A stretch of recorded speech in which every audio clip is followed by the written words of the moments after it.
सर्वप्रथम त म एनआरएन स्विजरल्यान्डको महासचिवको तर्फबाट स्वागत गर्न चाहन्छु र तपाईहरुलाई धन्यवाद पनि दिन चाहन्छु आफ्नो अमूल्य समय निकालेर हाम्रो यस कार्यक्रमलाई सफल बनाउन चाहिँ उपस्थित भइदिनु भयो। त्यसैगरी सबै कार्यक्रम चाहिँ यो कार्यक्रम पनि हामीले चाहिँ औपचारिकतामा लैजानुपर्ने हुन्छ। हलमा बसेर औपचारिकता पुरा गर्न पाएको भएदेखि एकदमै राम्रो हुन्थ्यो। हामीले अन्तिम समयसम्म प्रयास चाहिँ गरेको हो। कमसेकम कार्य समितिका सदस्यहरू अथवा 1-2 जना इन्ट्रेस्टेड साथीहरूलाई चाहिँ हलमै निम्ता गर्न सकिन्छ कि हलमै जम्मा भएर चाहिँ दुःख सुख साट्न सकिन्छ कि भन्ने हाम्रो आशा हामीले आशा राखेर प्रयास गरेका हौं र पछिल्लो यो 2 हप्तामा स्विजरल्यान्डमा बढेको यो कोरोना संक्रमणको कारणले त्यो पनि हामीलाई चाहिँ त्यसले पनि साथ दिएन। यसका लागि हामी क्षमा प्रार्थी पनि छौं एनआरएन स्विजरल्यान्डको तर्फबाट र हामीले मुख्य कुरो भनेको चाहिँ अहिलेको हाम्रो सबैभन्दा मुख्य कुरा भनेको हामी सबैजना साथीहरुको हाम्रो सबैको चाहिँ स्वास्थ्य नै मुख्य कुरा हो। त्यो कारणले गर्दाखेरि चाहिँ हामीले अहिले टेक्नोलोजीले पनि हामीलाई दिएको छ। यही टेक्नोलोजीलाई प्रयोग गर्दै हामी चाहिँ भर्चुअल तरिकाबाट भए पनि गर्नै पर्ने नगरी नहुने यो साधारण सभालाई चाहिँ गर्नै पर्छ भनेर हामी अगाडि बढेका छौं र यस साधारण सभालाई चाहिँ औपचारिकतातिर लैजाने म अनुमति चाहन्छु। गैर आवासीय नेपाली संघ स्विजरल्यान्डको 12औं वार्षिक साधारण सभाको कार्यक्रमको प्रमुख अतिथि महामहिम राजदूत श्री मणिप्रसाद भट्टराईज्यू र कार्यक्रमका अध्यक्षता तथा संस्था अध्यक्ष श्री शिव सुब्बाज्यू र युरोपको जुन आईसीसी डिआरसी हुनुहुन्छ मुक्त गुरुङज्यूलाई पनि नमस्कार र आईसीसी सदस्य भूमि गुरुङज्यू केन्द्र र अनि केन्द्रबाट मनोनित भएको आईसीसी सदस्य गुणराजु शर्मा यहाँलाई पनि नमस्कार र यस संस्थाका संस्थापक अध्यक्ष श्री सञ्जय मुर्मरेज्यू आज यहाँ मैले देख्दिनँ, उहाँलाई पनि नमस्कार नदेखे पनि। अनि भूतपूर्वक अध्यक्ष तथा आईसीसी डाक्टर विनय श्रेष्ठज्यू उहाँ पनि मैले देखिनँ, उहाँलाई पनि नमस्कारै भन्न चाहन्छु। भूतपूर्वक अध्यक्ष श्री धर्म गुरुङज्यू उहाँ पनि मैले देख्दिनँ, उहाँलाई पनि नमस्कार र भूतपूर्वक अध्यक्ष हिराबल गुरुङज्यू उहाँ पनि खै आज देखिएन, उहाँलाई पनि नमस्कार। भूतपूर्वक आईसीसी सदस्य श्री प्रीतम गुरुङज्यू भाइ नमस्कार है, यहाँ आउनु भएको छ, खुसी लागेको छ। नमस्कार दिजु। हजुर हजुर शिव रिवालज्यू आईसीसी पनि यहाँ पनि देख्नुहुन्न, त्यही पनि हाम्रो तर्फबाट नमस्कार उहाँलाई। भूतपूर्व आईसीसी सदस्य श्री राम महतोज्यू उहाँ पनि आज खै किन आउनु भएन, उहाँलाई पनि नमस्कार मेरो तर्फबाट र एनआरएनको तर्फबाट।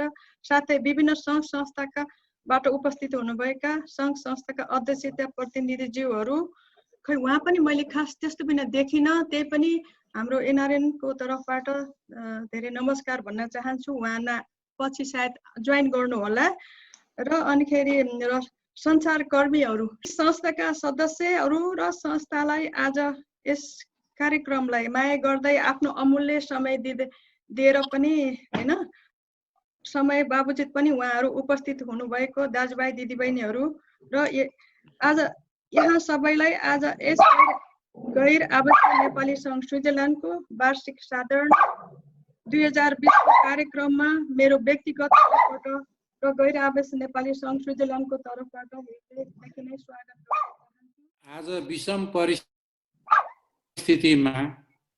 भर्चुअल प्रविधिको माध्यमबाट भए पनि एनआरएन स्विजरल्यान्डले 12औं वार्षिक साधारण सभा आयोजना गरी सहभागी हुन मलाई आमन्त्रण गर्नुभएकोमा अध्यक्ष लगायत सम्पूर्ण पदाधिकारीहरूलाई हार्दिक धन्यवाद दिन चाहन्छु।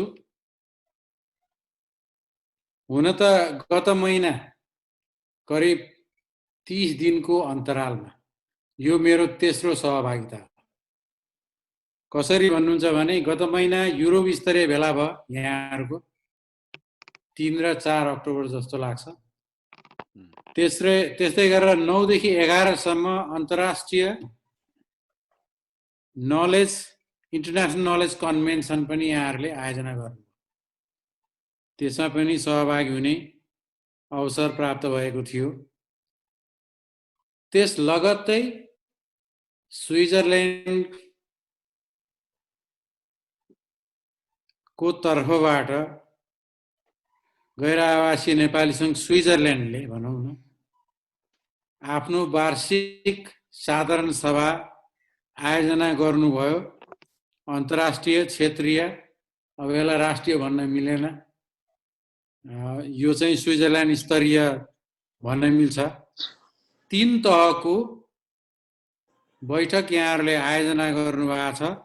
यसबाट के देखिन्छ भने तपाईहरू आफ्नो उद्देश्यप्रति, आफ्नो लक्ष्यप्रति, आफ्नो कर्तव्यप्रति प्रतिबद्ध एवं सक्रिय हुनुहुन्छ भन्ने कुरा यसले दर्शाउँछ। यो एउटा राम्रो पक्ष हो, किनभने हामी अघि पूर्ववक्ता मित्रहरूले भन्नुभयो हामी विषम परिस्थितिमा छौँ। कोभिडको संक्रमण व्यापक रूपमा बढिरहेको छ। यो झन्नै विश्वमा सुरुवात भएदेखि झन्नै 1 वर्ष पुग्न आँटिसक्यो। यसले घट्ने हैन, बढ्ने क्रममै छ।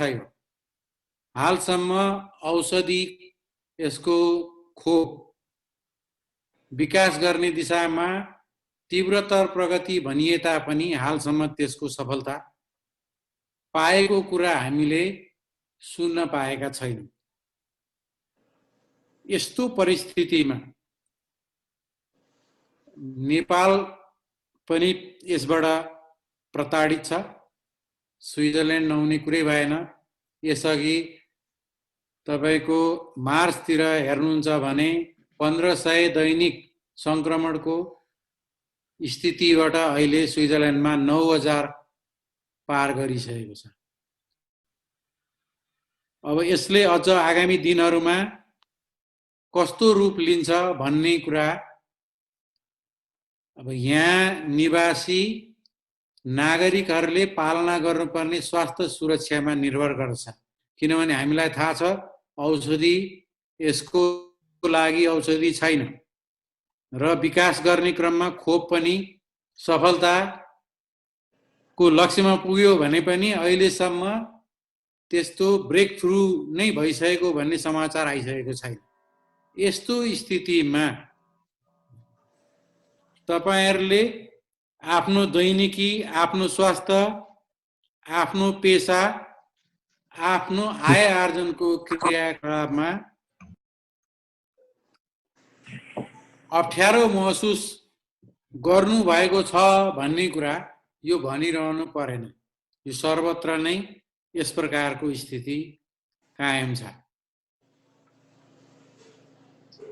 स्वास्थ्य सुरक्षा अवलम्बन गर्ने दिशामा नेपालीहरूलाई आफ्नो तह र तबकाबाट गर्न सकिने सहयोगको सम्बन्धमा एनआरएन स्विजरल्यान्ड नेपाली दूतावास प्रत्यक्ष सम्पर्कमा रहेर कार्य गरिरहेका छौं र आगामी दिनहरूमा पनि गर्नेछौं।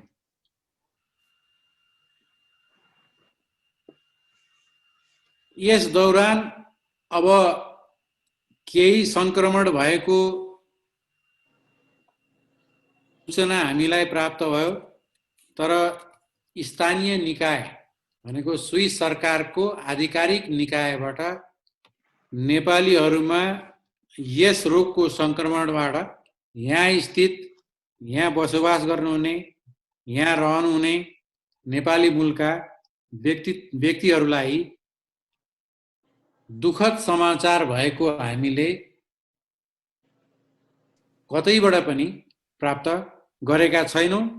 यसलाई हामीले यस्तो स्थितिमा पनि अन्यत्र नेपालीहरू हताहत भएका छन् ठूलो संख्यामा, तर यहाँ भएको छैन। इभन मैले हेर्ने इटालीमा पनि मैले त्यो सूचना पाएको छैन। यो हाम्रो लागि सुखद कुरा हो र स्वास्थ्य सुरक्षालाई हामीले अवलम्बन गरेको खण्डमा आगामी दिनहरूमा पनि यो स्थिति हामीमा रहन सक्दछ भन्ने मलाई विश्वास छ र मैले त्यस दिशातर्फ हामी तल्लीन हुनुपर्छ भन्ने कुरामा आह्वान गर्न चाहन्छु। यहाँहरूले यस दौरान जुन प्रकारको सहयोग, सद्भाव र एकबद्धता देखाउनु भयो, त्यो कार्यलाई यहाँहरूले आगामी दिनहरूमा निरन्तरता दिनुहुनेछ भन्ने मलाई पूर्ण विश्वास छ। अब रह्यो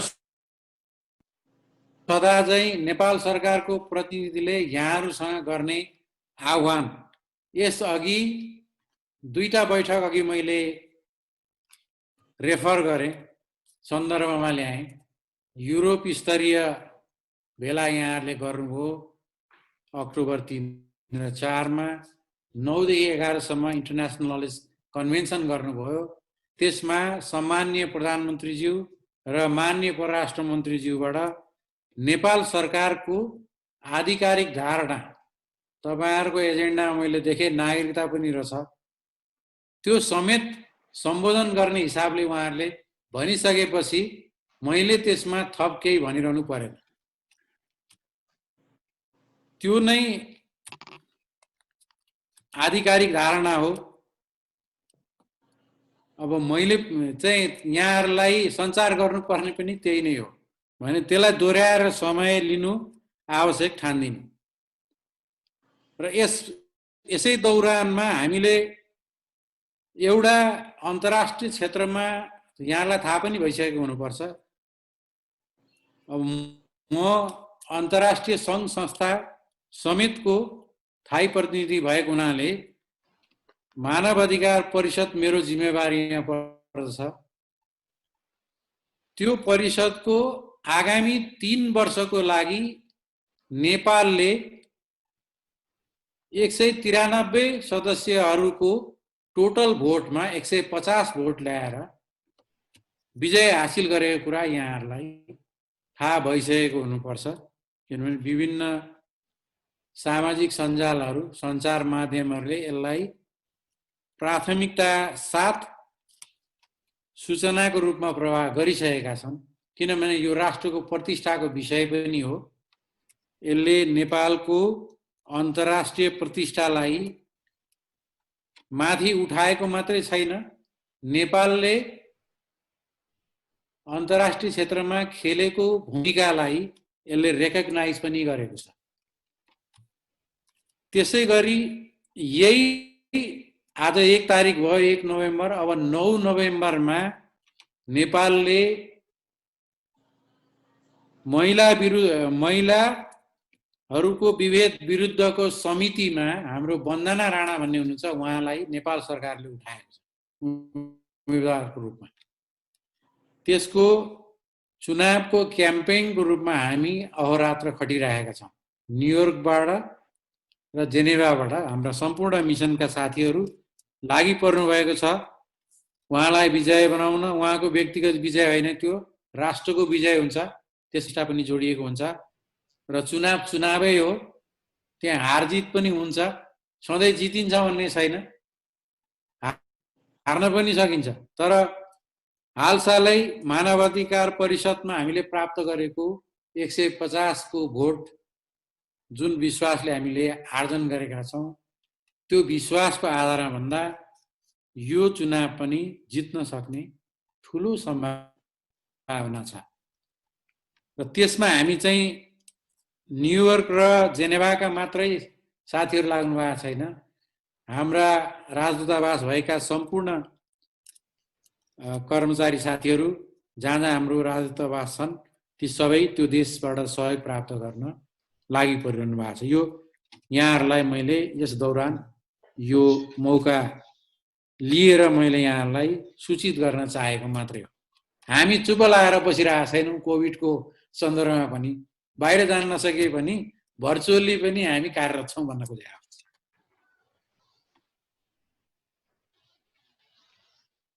र अब यहाँहरूले जानकारी दिए अनुसार कार्यसूचीमा राखिएका विषयहरू सबै महत्त्वपूर्ण विषय राख्नु भएको छ। अब ती विषयहरू नागरिकताको विषयमा त सामान्य प्रधानमन्त्रीज्यू र माननीय परराष्ट्र मन्त्रीज्यूबाट पहिल्यै सरकारको धारणा व्यक्त भइसकेको छ।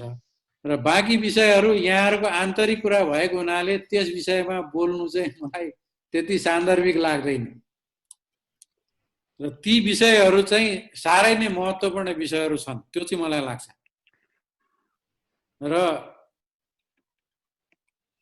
सङ्घमा रहनु हुने सम्पूर्ण पदाधिकारी साथीहरूलाई मैले सधैँ भन्ने गरेको छ गरि पनि रहनु भएको छ आफ्नो जिम्मेवारीपूर्वक पारदर्शी भएर सङ्घले लिएको उद्देश्य पूरा गर्न त्यस दिशामा आपसी छलफल भाइचारा सद्भाव एकता समेत प्रदर्शन गर्दै तपाईहरुले सङ्घको आगामी कार्यदिशा तय गर्न सफल हुनुहुनेछ भने मलाई लाग्छ र यसमा म यहाँहरु सबैलाई शुभकामना दिन चाहन्छु अन्त्यमा तपाईहरुको यो 12औं वार्षिक साधारण सभा सफलताका साथ सम्पन्न हुनेछ भन्ने कामना गर्दै आफ्नो मन्तव्य यही अन्त्य गर्छु धन्यवाद नमस्कार गैर नेपाली सङ्घको मुभमेन्टमा यहाँहरु हामी सँगै छौं अब धेरै कुराहरु यहाँहरुलाई थाहा नै छ नर्मल्ली अहिलेको कार्य समितिले जुन किसिमले अहिले नयाँ आईसीसी को चाहिँ ग्लोबल कन्फरेन्स पछि नयाँ कार्य समिति आएपछि यसलाई चाहिँ एनएन को अब लामो समयदेखि अब पुरानो संरचना परम्परागत ढंगले चाहिँ चलिरहेको हुनाले यसलाई अलि रूपान्तरण गरेर लैजानुपर्छ र समयअनुसार चाहिँ परिमार्जन गर्दै तपाईको हामीले चाहिँ संरचना नै परिवर्तन गरेर अथवा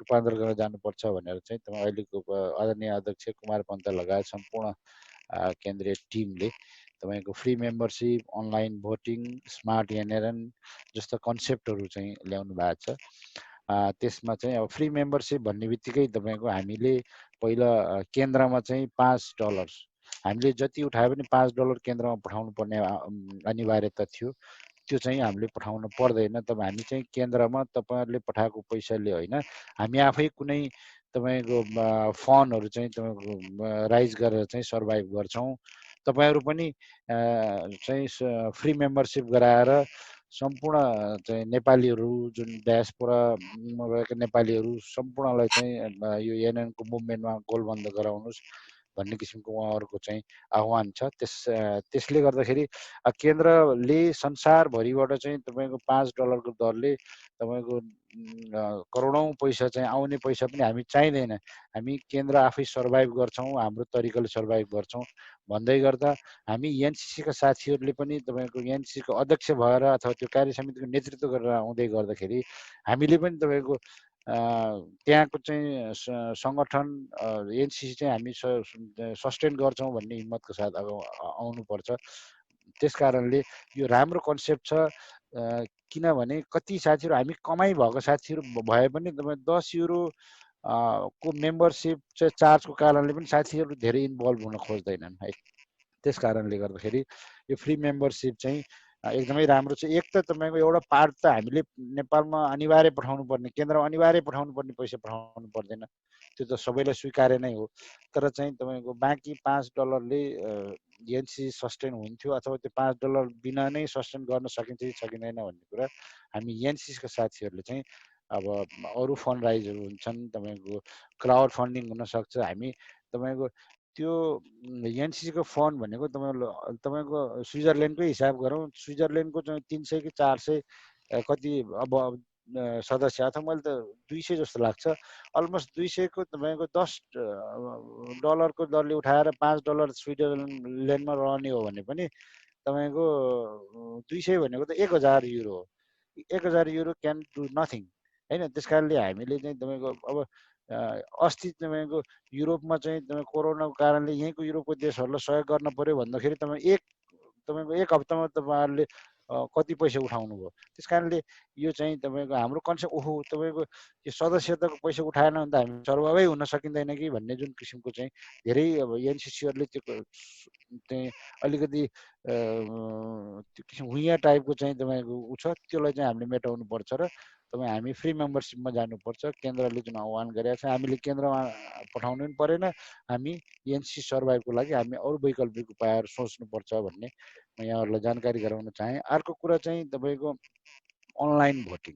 अनलाइन भोटिङ भन्ने त हामी त तपाईँको अब प्रविधि मैत्री हुनु पऱ्यो। अब परिवर्तन हुँदैछ, अब टेक्नोलोजी। हिजो हामी तपाईँको भनौँ न नेपालकै कुरा गर्ने हो भने अब मेरो बाजेको पालोमा चाहिँ छुट्टै हलोले जोत्थ्यो, त्यसपछि चाहिँ फलामे हलो आयो, अहिले ट्र्याक्टरले जोत्छ। अहिले तपाईँको अब कृषि प्रवृत्तिले गर्दाखेरि तपाईँ धान काट्ने झार्ने सबै के अरे ट्र्याक्टरले गर्छ। त्यस कारणले अब हिजो हामीले यति ठुलो करलेस बोक्थ्यौँ, त्यहाँ के अरे मोबाइल, अहिले हाम्रो स्मार्टफोनमा सबै कुरा त्यहीँ संसारै त्यहीँ अटेको छ। त्यस कारणले हामी समयअनुसार चल्न सक्नुपर्छ। त्यस कारण अनलाइन भोटिङ गर्दाखेरि बरु चाहिँ तपाईँ प्राविधिक कुराहरूलाई चाहिँ हामीले केही प्रब्लम हुन्छ अथवा केही त्यसको विश्वसनीयतामा कमी आउँछ भने त्यसलाई चाहिँ हामीले अलिकति विश्वसनीयताको लागि चाहिँ पहल के अरे गर्नुपर्छ भन्ने हामी झकझक्यौँ।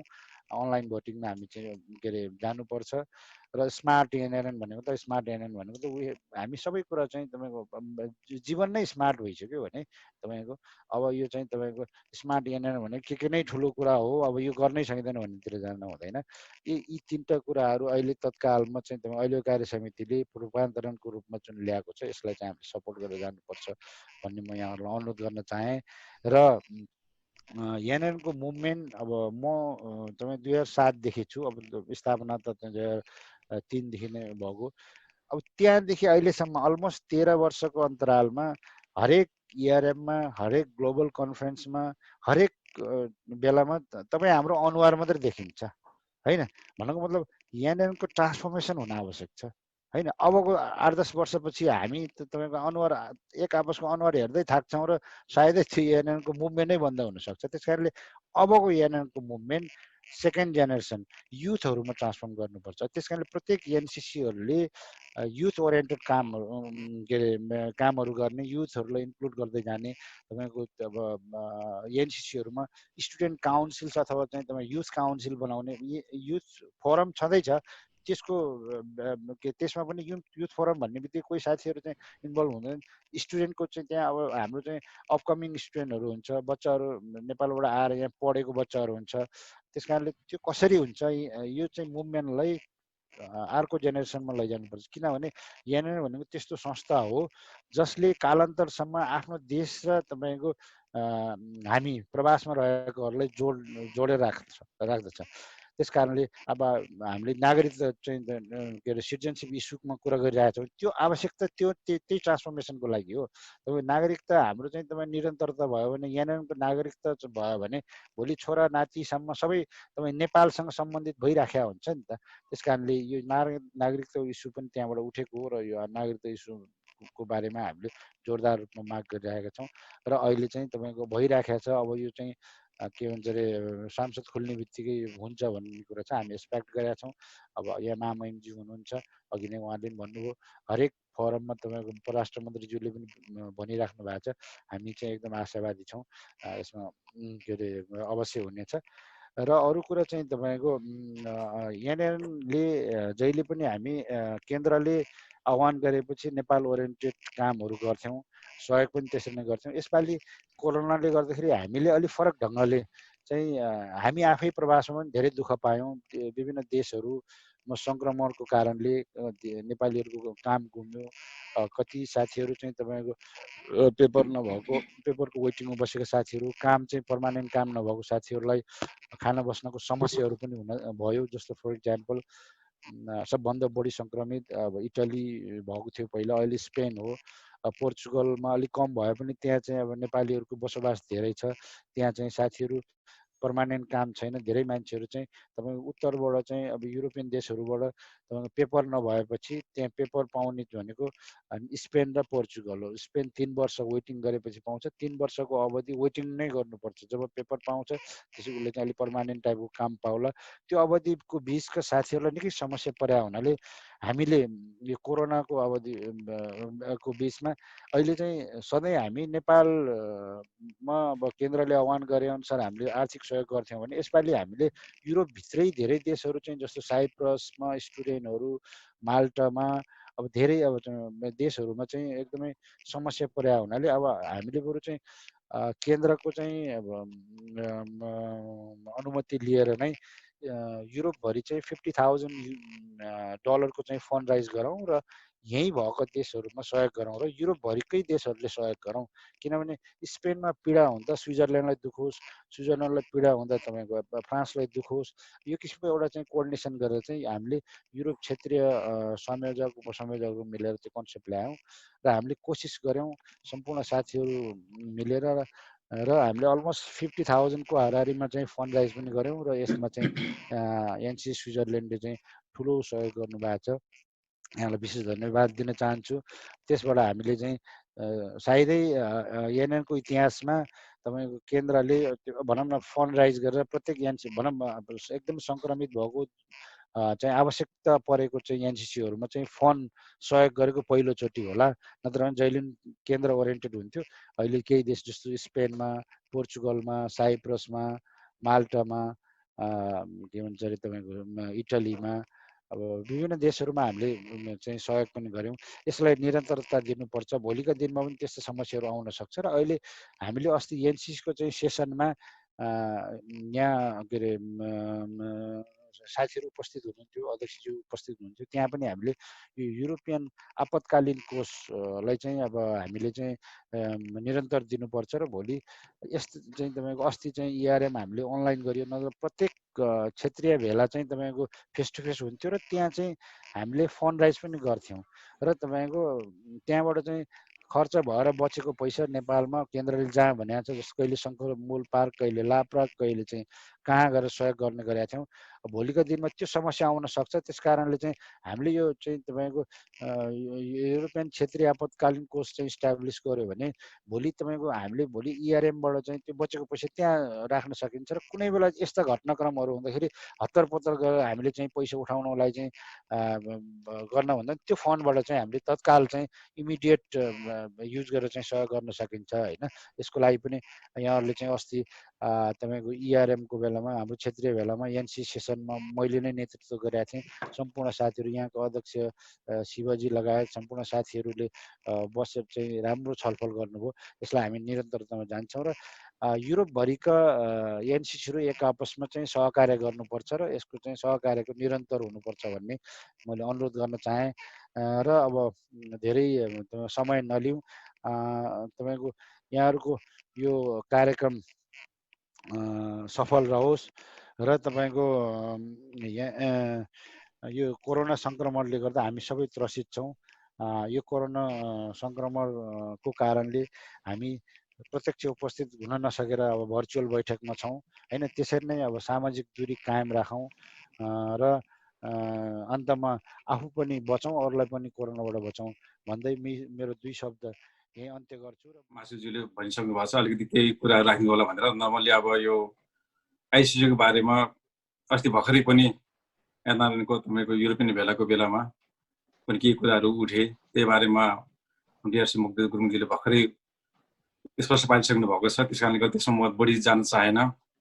अलिकति अध्यक्षसँग समन्वय गरेर अथवा एनआर सुजितसँग समन्वय गरेर आइसिसी र एनसिसीको बिचको सहकार्यलाई आइसिसीको एनसिसी भएको कुरालाई चाहिँ माथि आइसिसीमा पुर्याउने र आइसिसी भएको कुराहरू एनसिसीमा चाहिँ समन्वय गर्ने, छलफल गर्ने विशेष काम चाहिँ आइसिसी सदस्यको हुन्छ र त्यो काम हामीले गर्दै आइरहेका पनि छौँ। र बिचमा अलिकति यो कोभिडले गर्दाखेरि अब हामीले भने जस्तो अब चाहे जस्तो कामहरू हुन सकेन, त्यो एउटा स्वाभाविक थियो। र पछि आएर यो एउटा नौलो पनि हो। अब यसमा म एनसिसी टिमलाई, शिवजी र महासचिव लगायत सम्पूर्ण कार्यसमिति टिमलाई पनि धन्यवाद दिन चाहन्छु। यहाँले एउटा नयाँ प्रयास गर्नुभयो। हल लिइसकेर पनि अलिकति यो पछिल्लो समयमा कोभिडले गर्दाखेरि स्विजरल्यान्डमा पनि अलिकति यो समस्या हुँदै आएको छ। अब छिमेकी देश फ्रान्स र जर्मनले लकडाउन गरिसकेको छ। अब बिस्तारै स्विजले पनि गर्छ होला। र अब अलिकति यहाँ स्विजमा भएका अलिकति नेपाली दाजुभाइ दिदीबहिनीहरूलाई पनि अलिकति केही कष्ट हुँदै आएको मैले अलिकति बुझिरहेको छु होइन। त्यसपछि अब मेन कुरो त अब हामी अलिकति सतर्क रहनुपर्ने नै हुन्छ। र अलिकति मैले शिवजीसँग पनि कुरा गरेको थिएँ बिहान, अलिकति सायद धेरै साथीहरू जम्मा अलिकति यसमा अनलाइन भएको हुनाले पनि अब घरमै बसेर पनि अब अनलाइनमा जान सकिने हुनाले सजिलो माध्यम भएको हुनाले पनि धेरै एनालाइन्स स्विजरल्यान्डका अभियन्ताहरू सदस्यहरू उपस्थित हुने मैले चाहिँ सोचेको थिएँ, तर अलिकति कम भयो। अब यसमा अब हामीले सायद अध्यक्षज्यू महासचिवले पनि सबै जानकारी सूचना त गरिसकेको पक्कै पनि छ। मैले पनि कुरा गरेको थिएँ, उहाँले पनि सबै अब हामीले सूचना गरिसकेको भनेको कुरा हो। अब केही प्राविधिक कारणले केही छुट्यो होला, त्यो ठिकै छ। त्यो अब कोही साथीहरू आउँदै पनि हुनुहुन्छ होला। बाँकी कुरो अब पछि पनि त्यहाँ हामीले सायद मेरो जानकारीमा आए अनुसार अब अध्यक्षज्यू र महासचिवले पनि पछि फेरि यो वार्षिक प्रतिवेदन अब एनालाइन्स स्विजरल्यान्डले गरेको प्रगति विवरणको पछाडि यसको बारेमा के छलफल हुनेछ पक्कै पनि। हालै म अब धेरै कुरा भन्दा पनि अब विशेष गरी अब जुन एनएनआइसिसीले राखेको प्रस्तावहरू खालको हाम्रो एनएन केन्द्रीय कुमार पन्तको नेतृत्वले राखेको कुराहरू चाहिँ अब के अरे सदस्य शुल्क निःशुल्क गर्ने, त्यसपछि अब स्मार्ट यानाको कुराहरू भए, यसको बारेमा त धेरै कुरा छलफल भइसकेको हुन्छ। पक्कै पनि एनएन स्विजरल्यान्डले पनि यसलाई चाहिँ सहर्ष स्वीकार गरेर जानेछ भन्ने मैले विषय लिएको छु। र बाँकी कुराहरू फेरि पनि सबैलाई आफ्नो स्वास्थ्यको ख्याल पनि गर्ने र आफूमा केही परिआएको खण्डमा अथवा आफूले त्यस्तो भएको खण्डमा अरूलाई पनि एउटा सूचना सम्प्रेषण गर्नु होला भन्न चाहन्छु। र बाँकी कुराहरू पछि अब हाम्रो अध्यक्षबाट एनएन स्विजरल्यान्डको प्रतिवेदन पेश हुनेछ। पक्कै पनि अब आर्थिक कोषको कुराहरू आउँछ, त्यो पनि हुनेछ। त्यस पछाडि फेरि पनि हामी केही छलफल गर्नेछौँ। अहिले म मेरो भनाइ टुङ्ग्याउँछु। धन्यवाद। सबैभन्दा पहिला अब एनआरएन स्विजरल्यान्डले 18 अगस्तको दिन स्विजरल्यान्डमा 6औं अधिवेशन सम्पन्न गर्यो र यसमा मेरो अध्यक्षताका लागि नयाँ कार्य समिति चयन भएको थियो। अनि त्यसमा महामहिम राजदूतज्यूको विशेष उपस्थिति रहेको थियो।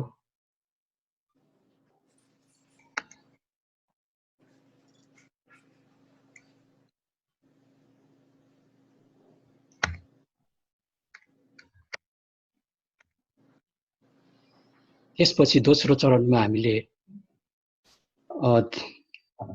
30 को कार्यक्रम सँगसँगै हस्तान्तरण कार्यक्रम पनि त्यही दिनै गर्नुपर्ने गर्यौं र त्यसमा पनि विशेष अतिथिका रूपमा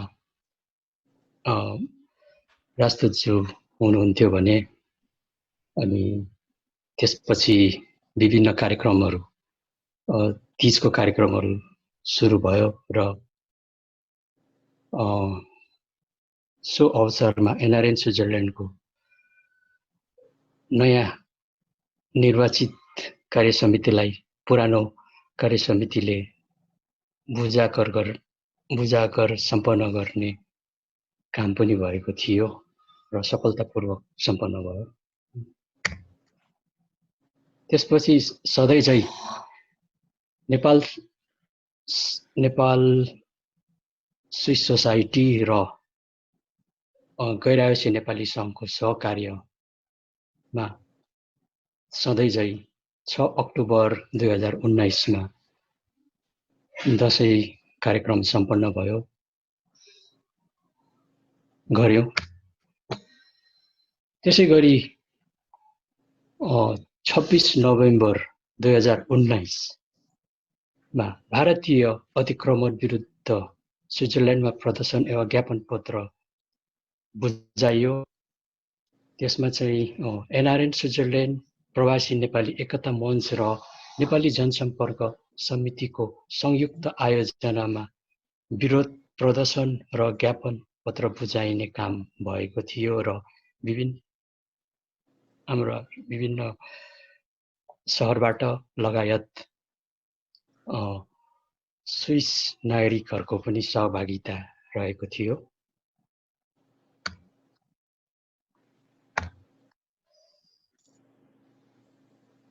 त्यसपछि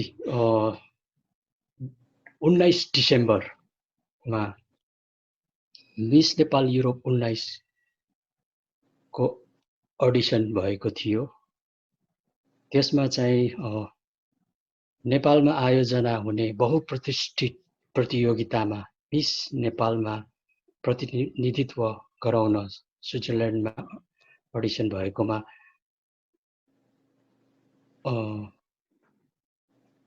स्विसमा रहेका नेपाली युवतीहरूलाई सहभागी गराउने उद्देश्यले पनि आयोजना गरिएकोमा रोजमेरी भोटियालाई हामीले बेल्जियममा पठाउन सफल भएका थियौँ। त्यसपछि नेपाल भ्रमण वर्ष 2020 को उद्घाटन कार्यक्रम पनि गरेको थियौँ र नेपाली दूतावासको आयोजना र गैरावासी नेपाली सङ्घको सहयोगमा यस कार्यक्रमलाई सफल बनाउन लागिरह्यौँ। अनि त्यसको लगत्तै 16 फेब्रुअरीमा हामीले नेपाल भ्रमण वर्ष सफल पार्नको लागि माथि हिमालमा गएर आफ्नो भिजिट नेपालको एउटा छापेको एउटा पहिरन लगाई र ब्यानरका सहित स्विसमा रहेका नेपालीहरूको बाक्लो सहभागिता र विदेशी साथीहरूको सहभागितामा यहाँ पहाडमा गएर सबैलाई नेपाल सुरक्षित छ भन्दै घुम्न आउनको आग्रह पनि गर्यौं। अनि त्यसै गरी अब जहिले पनि नेपालमा कुनै पनि ठुलो महामारी अथवा कुनै प्रकोपहरू आइपर्दाखेरि नेपालको सबैभन्दा ठुलो डियास्पोरा भएको नाताले पनि हामीलाई सधैँ गुहार्ने नै अवश्य गर्दछ नेपालबाट। र त्यसमा कोभिड-19 को सहयोगको लागि पनि हामीले पहिलो चरणमा केन्द्रले गरेको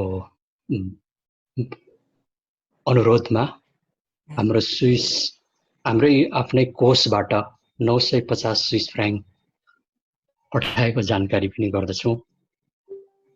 साथसाथै दोस्रो चरणमा फेरि अघि हाम्रो मुक्तजीले हाम्रो डिआरसी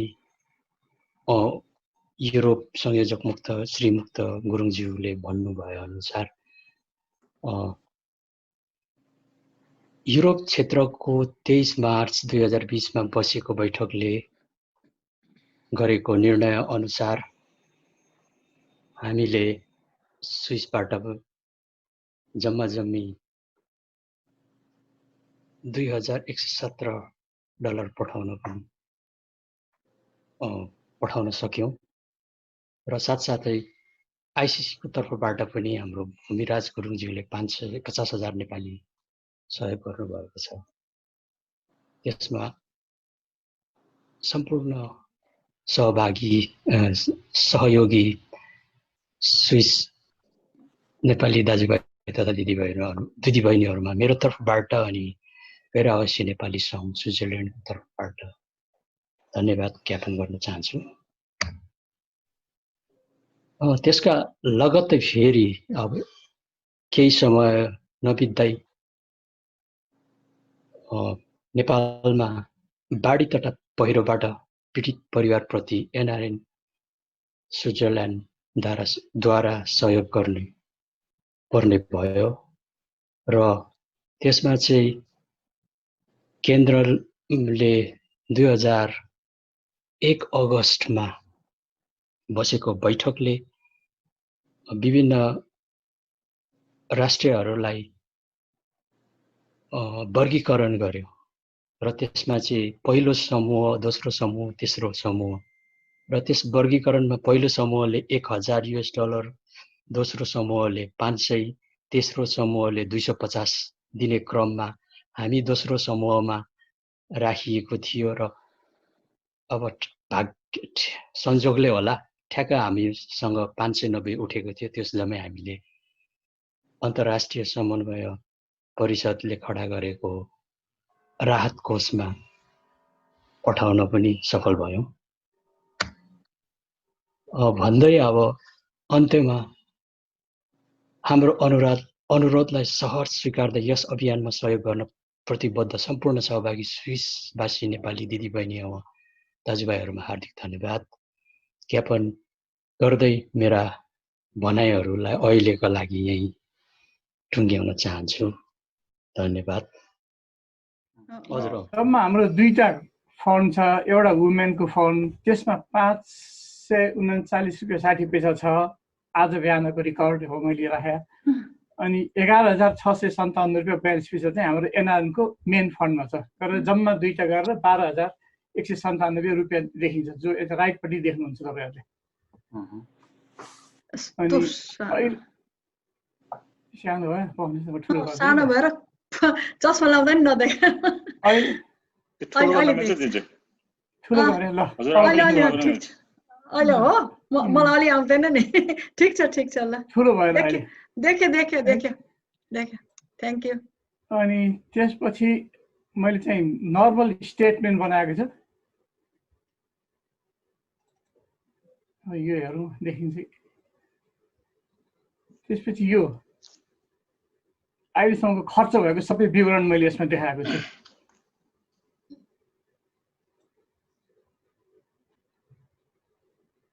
देखिन्छ?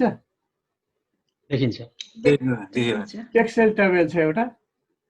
अनि त्यो टेबलमा चाहिँ मैले सबै खर्च भएको पैसाहरू यतापट्टि लेखेको छु। र आजसम्म उठेको पैसा जस्तो यो हरियोमा देखिन्छ 17,725 रुपियाँ 26 पैसा टोटल हामीहरूको थियो। त्यसमा चाहिँ 6,000 खर्च भएको छ, 6,164 रुपियाँ 50 पैसा। यो रातो जति सबै खर्च हो, यता हरियो जति आएको पैसा हो। र अहिलेको ब्यालेन्स मेरो 11,657 रुपियाँ बाँकी छ। अनि 110 रुपियाँ चाहिँ पोस्ट फाइनेन्समा ब्याङ्कको दस्तुरहरू खर्च भएको छ गरेर मेन टोटल चाहिँ यही हो। हाम्रो एनआरएनको मेन फन्डमा भएको पैसा 11,657 रुपियाँ 42 पैसा छ। लास्ट इयर सबभन्दा माथि लेखा छ यो 10,092 रुपियाँ छ, सबभन्दा माथि लेखा छ। अनि सबभन्दा माथिको लाइनमा चाहिँ लेखा पनि छ कि यो पैसा चाहिँ मबाट मैले नै आफैलाई ह्यान्डओभर गरेर लियो। किनभने लास्ट टाइम पनि मै थिएँ कोषाध्यक्ष, यसपालि पनि account handover from Pramod Bhatt to Pramod Bhatt 10,092 रुपियाँ लिएको थिएँ मैले। अनि त्यसमा फेरि मैले यहाँ जोड्दै घटाउँदै लगेर अहिले आएको पैसा 11,657 छ।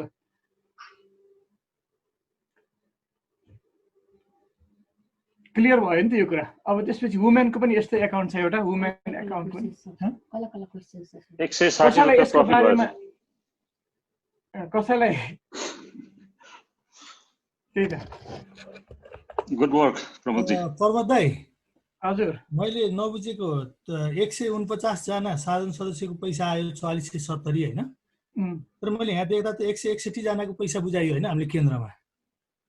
किनभने त्यो 12 जना सदस्यको पैसा के भन्नाले नआएको कि त्यो के भएको? उनीहरूको पैसा नआएको अनि उनीहरू स्वतः खारिज हुने भनेर मैले चाहिँ 149 जना मात्रै हाम्रो मेम्बर भनेर राखेको छु।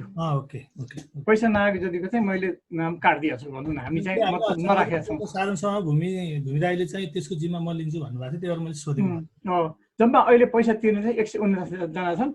र यहाँ तपाईँले यो थर्ड लाइनमा देख्नुहुन्छ जम्मा 800 रुपियाँ मात्रै देखिन्छ पैसा तिरेको है। यो के भएको भनेदेखि आदि मान्छेहरूले 19मै तिरिसकेका थिए। यो एनुअल मिटिङ हुनुभन्दा पहिले नै मेम्बरसिपको पैसा तिरिसकेको हुनाले पछि तिर्नेहरूको 28 जनाले 30 रुपियाँले तिरे। यहाँ 12 जनाको केन्द्रमा बुझाइयो तर यता खारेज गरियो। यता खारेज भयो यता। किनभने हामीले त त्यो बेलामै बुझाउनु पर्यो नि, एनआरएनको मिटिङकै बेलामा हामीलाई त्यो पैसा बुझाउनु पर्यो नि। त्यति बेलामा त 161 थिए हाम्रो होइन? त्यति बेला हाम्रो 161 को दर्ता भएको थियो नाम, तर पैसा बुझाएको थिएन। पैसा चाहिँ धेरैजनाले पछि पनि बुझाए, जस्तो 28 जनाले पछि बुझाए पैसा।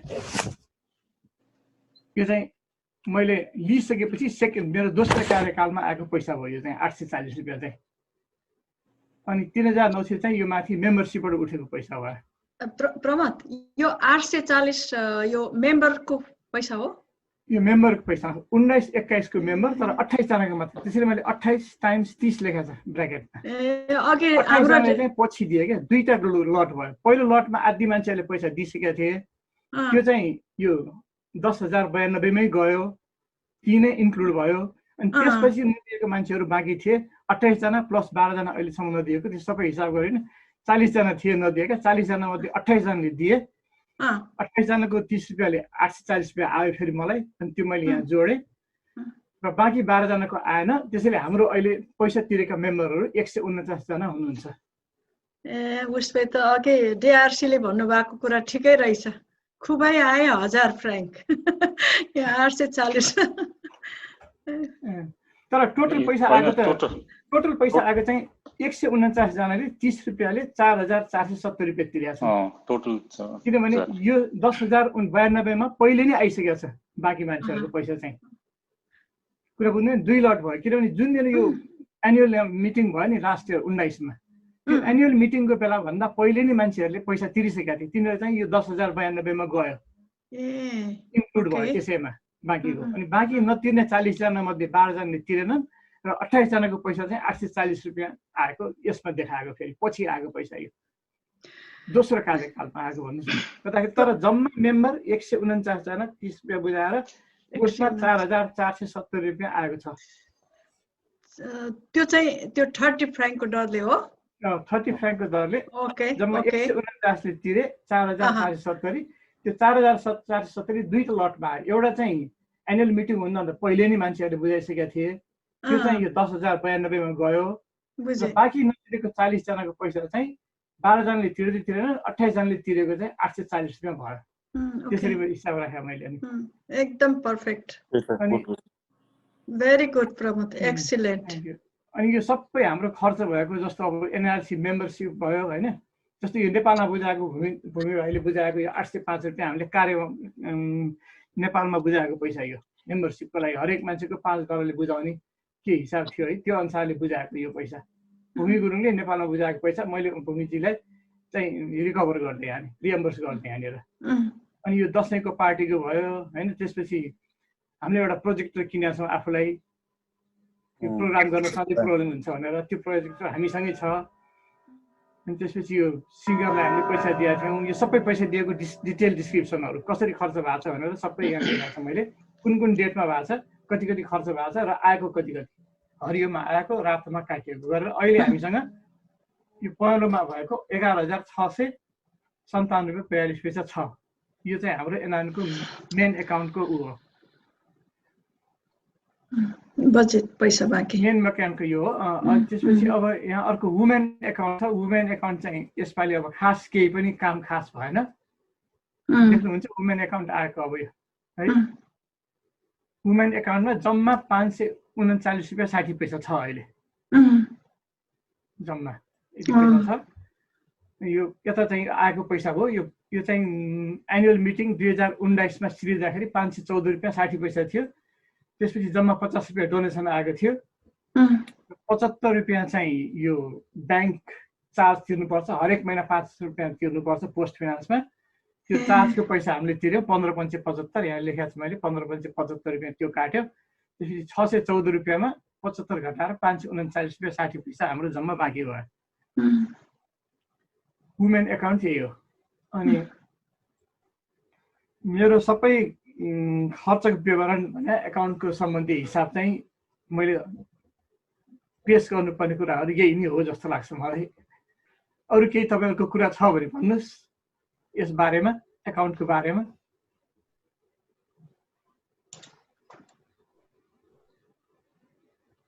नभएदेखि केही कुरा छैन भने म सबैसँग बिदा हुन चाहन्छु यो बारेमा, यो उसको बारेमा, एकाउन्टको बारेमा।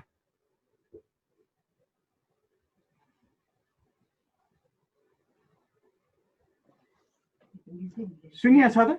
सुनिया छ प्रमोद एक्सिलेन्ट धन्यवाद धन्यवाद। हाम्रो तर्फबाट एकदमै राइट, ठिक छ। अरू कसैलाई चित्त बुझेको छैन भने भन्नुहोस्। कतै केही बुझिया छैन भने क्लियर त सकेसम्म मैले आफ्नो उसले एकदम क्लियर गर्न खोजेको छु। तैपनि कतै केही क्लियर भएको छैन, मिस्टेक केही छ भनेदेखि तपाईँहरूले भन्नुभयो हुन्छ, त्यो अनुसारले हेरौँला। आजको यस भर्चुअल मिटिङले के देखाउँछ भने हामी समयानुकूल परिवर्तन भएर समयानुकूल चल्नुपर्छ र चल्न सक्दछौँ भन्ने ज्वलन्त उदाहरण हो। किनभने अब कोभिडको कारणले गर्दाखेरि फिजिकली भेट हुन नसके पनि हामीले आफ्नो उद्देश्य पूर्तिको लागि चाहिँ भर्चुअल माध्यमबाट चाहिँ आज मिटिङमा संलग्न हुन पाएका छौँ। यसको लागि सम्पूर्ण एनआरएनए टिम, एनआरएनए एक्जिक्युटिभ कमिटीका टिम मेम्बरहरू र साथीभाइहरू जसले चाहिँ यसमा कन्ट्रिब्युट गर्नुभएको छ यो भर्चुअल मिटिङको लागि, त्यसको लागि धन्यवाद दिन चाहन्छु। र तपाईहरुको धेरै समय लिन म चाहन्न, तैपनि दुई तीनटा कुराहरू मलाई मनमा लागेको कुराहरू तपाईहरुको समक्ष चाहिँ शेयर गर्ने अनुमति लिन चाहन्छु। र बीआरसीले अघि एकदमै छोटकरी रूपमा प्रष्ट रूपमा तीन चारवटा कुराहरू भन्नुभयो, जस्तै एकदमै अनलाइन भोटिङ, स्मार्ट एनआरएनए बनाउने, सिटिजनशिपको कुराहरू हाम्रो मामैज्यूले नि भन्नुभयो। यी सबै सराहनीय कुराहरू छन्। यसको बारेमा चाहिँ मेरो विचारमा पूर्व वक्ताहरूले जति कुराहरू भन्नुभयो त्यसमा चाहिँ करिब करिब मेरो पनि दुई मत छैन, हुनु पनि हुँदैन। अब हामी समयानुकूल रूपमा स्मार्ट एनआरएन बनाउनु पर्छ भन्नेमा चाहिँ कुनै शंकै छैन, हुनुपर्छ र हुन्छौं पनि। र अर्को कुना भने फ्री मेम्बरशिपको कुरा जुन आयो, यसमा चाहिँ मलाई अलिकता जिज्ञासा लागेको कुरो र यहाँहरूलाई पनि फ्लोरमा पनि अलिकति डिस्कसन होस् भन्ने हेतुले मेरो दुई चार शब्दहरू राख्न चाहन्छु। हामीले अहिलेसम्म स्विजरल्यान्ड मात्रै होइन, नेपालमै हुँदाखेरि पनि विभिन्न सङ्घ संस्थाहरू चलाउँदै आएको हो, तपाईहरु सबैलाई पनि अनुभव भएकै हो। त्यसले गर्दाखेरि सङ्घ संस्था चलाउने ठाउँ चलाउनको लागि के कुराहरूको चाहिँ महत्त्व हुन्छ भन्ने भन्दा पनि सबभन्दा पहिलो कुरो हो आर्थिक समृद्धि हुनु पर्यो। हुन त अब अध्यक्षज्यूले अथवा अध्यक्षजी लगायतका टिमका आइसिसी का अध्यक्षज्यू कुमार पन्तजी लगायतका विभिन्न टिमका साथीहरूले धेरै नै स्टडी गरेर आउनु भएको छ र त्यसको पछाडि पक्कै पनि एकदमै important solid reason, solid background छ, त्यसमा चाहिँ म विश्वस्त छु। त्यसले गर्दाखेरि त्यो एकातिर छ भने अर्को चाहिँ फाइनान्शियल सस्टेनेबिलिटी को कुरा छ। अब हामी एनआरएन को मेम्बर भएको नाताले हाम्रो एउटा दायित्व के हुन्छ भने हामीले आफ्नो संस्थालाई दीर्घकालीन रूपमा चाहिँ सस्टेनेबल बनाउन सक्छ कि सक्दैनौं भन्ने कुरा राम्रोसँग बुझेर कदम चाल्नुपर्ने हाम्रो दायित्व हुन्छ जस्तो लाग्छ मलाई। र त्यही आधारमा त्यसैलाई आधार बनाएर जाँदाखेरि अहिले नै तुरुन्तै सदस्य शुल्क नै फ्री गरेर जाँदा चाहिँ मेरो विचारमा संस्थाहरू चल्न गाह्रो हुन्छ। र किनभने हामीले देखिसकेका छौं कुनै पनि संघ संस्थाहरूमा सदस्य शुल्क अघि हामीले प्रमुखले देखाउनुभयो, कमसेकम अहिले 149 मेम्बरहरू छ भने उनीहरूबाट 4400 जति चाहिँ स्विस फ्राङ्क एक वर्ष हामीले चाहिँ त्यसको उठायौं भने त्यो पैसा त हट्ने भयो। अनि त्यो कहाँबाट ल्याउने? अनि त्यो चाहिँ एउटा निरन्तर रूपमा आइरहने आम्दानीको स्रोत नै हट्ने भयो भने त्यसलाई चाहिँ कसरी परिपूर्ति गर्ने भन्ने कुराहरू चाहिँ एकदमै मेरो विचारमा धेरै नै सोच्नुपर्ने हुन्छ। एकातिर त्यो छ भने अर्को कुरो चाहिँ हामीले चाहिँ अलिकता भने पनि कन्ट्रिब्युट गर्दाखेरि संस्थालाई कन्ट्रिब्युट गर्दाखेरि साइकोलोजिकली अट्याच्ड हुन्छौँ हामी हाम्रो संस्थाहरूसँग। मेरो संस्था हो, मैले अलिकता भने पनि कन्ट्रिब्युट गरेको छु भने चाहिँ मानसिकता बढ्छ। त्यसले गर्दाखेरि साइकोलोजिकल अट्याचमेन्ट को पक्षलाई पनि ध्यानमा राख्दाखेरि चाहिँ यो सदस्य शुल्कहरू फ्री गर्न चाहिँ मेरो सानो विचारमा अलि ठिक भएन कि जस्तो लाग्छ र महासचिवजीको भनाइलाई मैले राम्ररी बुझेको छु भने उहाँले जुन भन्नुभयो केन्द्रलाई पठाउने $5 चाहिँ त्यो दिनै पनि भएन, त्यसलाई हटाएर चाहिँ जति बाँकी हुन्छ त्यसैलाई नै सदस्य शुल्कको रूपमा कन्टिन्युटी गर्दा राम्रो होला जस्तो मलाई लाग्छ मेरो पर्सनल भ्यूमा। र अरू बुँदाहरू चाहिँ अब मैले अघि नै भनिहालेँ, त्यसमा मेरो समर्थन नै हो, त्यसमा अरू भन्ने कुरा छैन। लास्टमा उहाँहरूबाट बिदा हुनुभन्दा पहिले चाहिँ अहिले यो महामारीको समस्या देखिएको बेलामा हामी दिन प्रतिदिन नेपालमा बढ्दो महामारीको जुन संक्रमण छ त्यो संक्रमणलाई चाहिँ नेपाल सरकारले अलिकता व्यवस्थित रूपले व्यवस्थापन गरोस् भन्ने चाहिँ हामी चाहन्छौँ र यो हाम्रो बिन्ती। हुन त सरकारले गरिराखेको छ, तैपनि अझै व्यवस्थित रूपमा गर्न सकोस् र चाहिँ यो सन्देश चाहिँ दिनु होला भनेर चाहिँ महामहिमलाई चाहिँ म पर्सनल रूपमा पनि रिक्वेस्ट गर्न चाहन्छु। यति भन्दै मेरो 2 शब्द यहीँ टुङ्ग्याउँछु। धन्यवाद। धेरै कुरा सुनियो, म चाहिँ स्ट्रेट टपिक्समा जान्छु है। म त सल्लाहकारै मात्रै भएको हुनाले सल्लाह दिन्छु, मैले पनि सल्लाह दिएकै हो। अब यो भनौँ न अहिले कुरा आयो एनआरएनमा अलिकति रिफर्म गर्ने भन्ने कुरा आएको छ।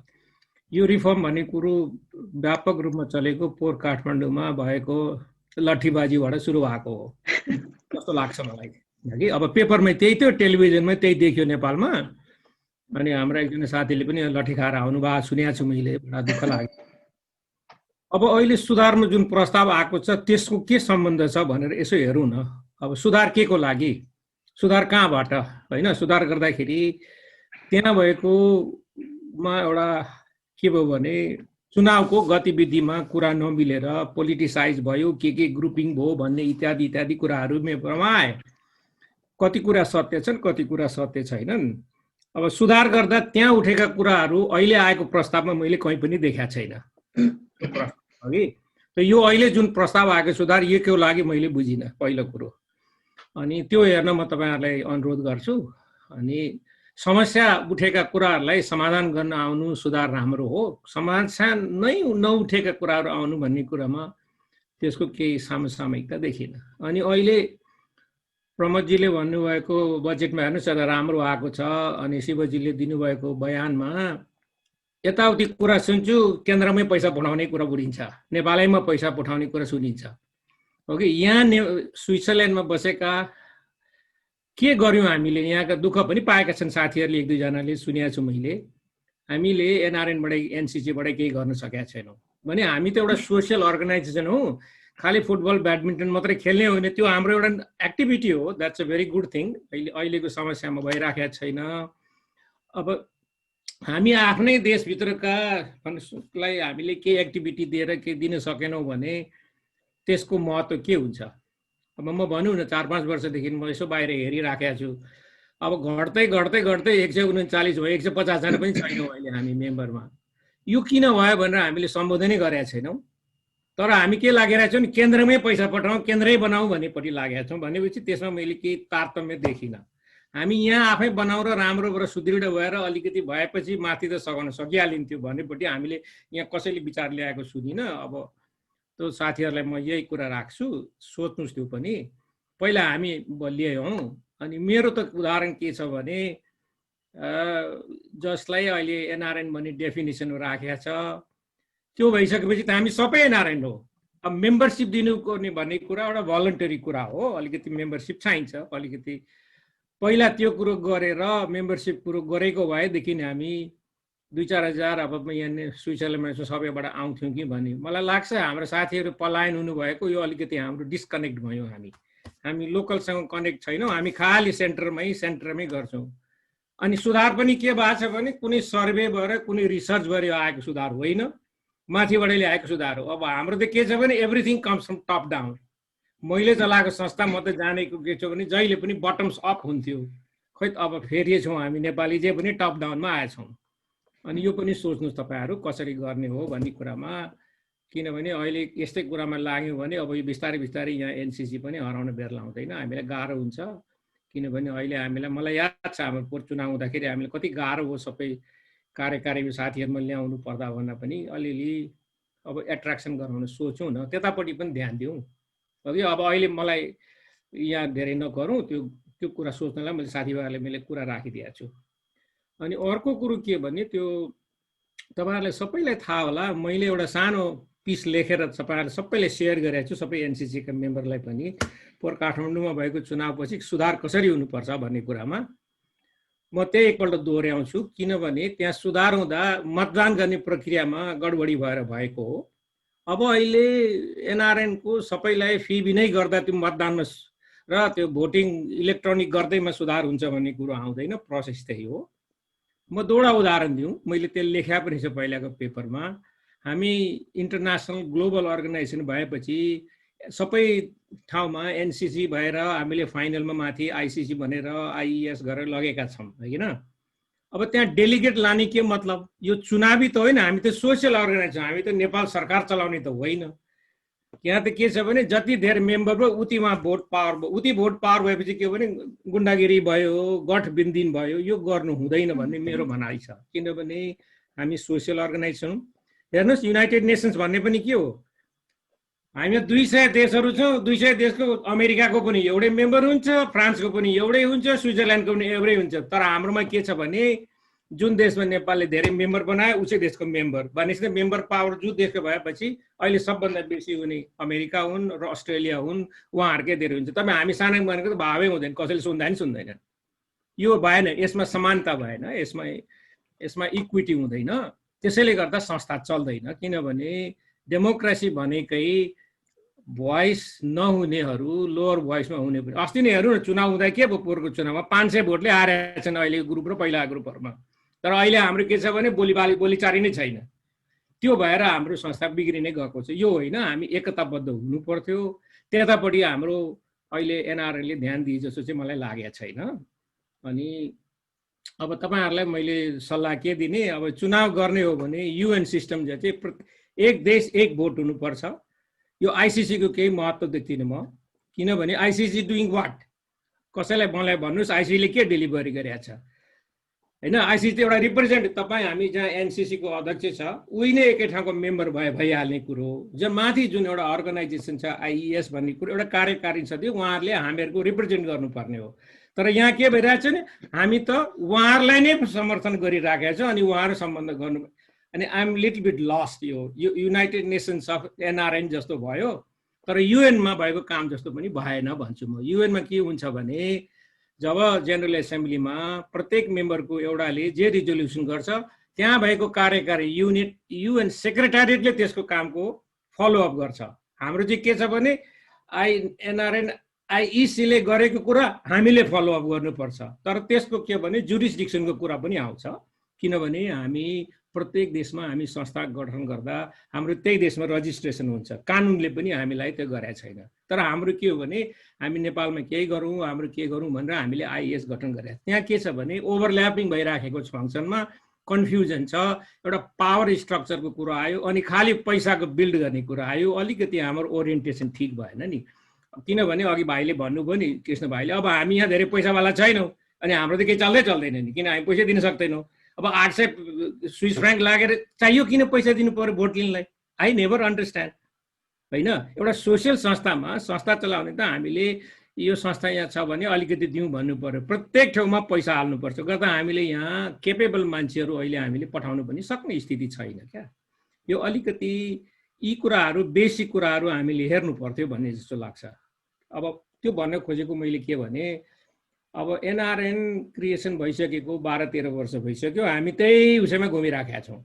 We are not been able to make it stronger organisation हो कि यो माथि धेरै स्ट्रङ्गर भयो, तर हामी एनसिसी लेभलमा हामी धेरै सङ्कर हुन सकेनौँ। किनभने हाम्रो फोकस खालि सेन्ट्रलमा गयो, हामी आफूलाई बलियो बनाउन कसरी हाम्रो यो लोकल संस्था राम्रो हुन्छ भन्ने कुरा लागेको भए हुन्थ्यो भन्ने मेरो एउटा सल्लाह छ है साथीहरूलाई। अब केही आइडिया लिन मन छ भने मैले लेखेको पेपर चाहिँ हेर्नुहोस्, त्यसैबाट गरौँ जस्तो लाग्छ मलाई।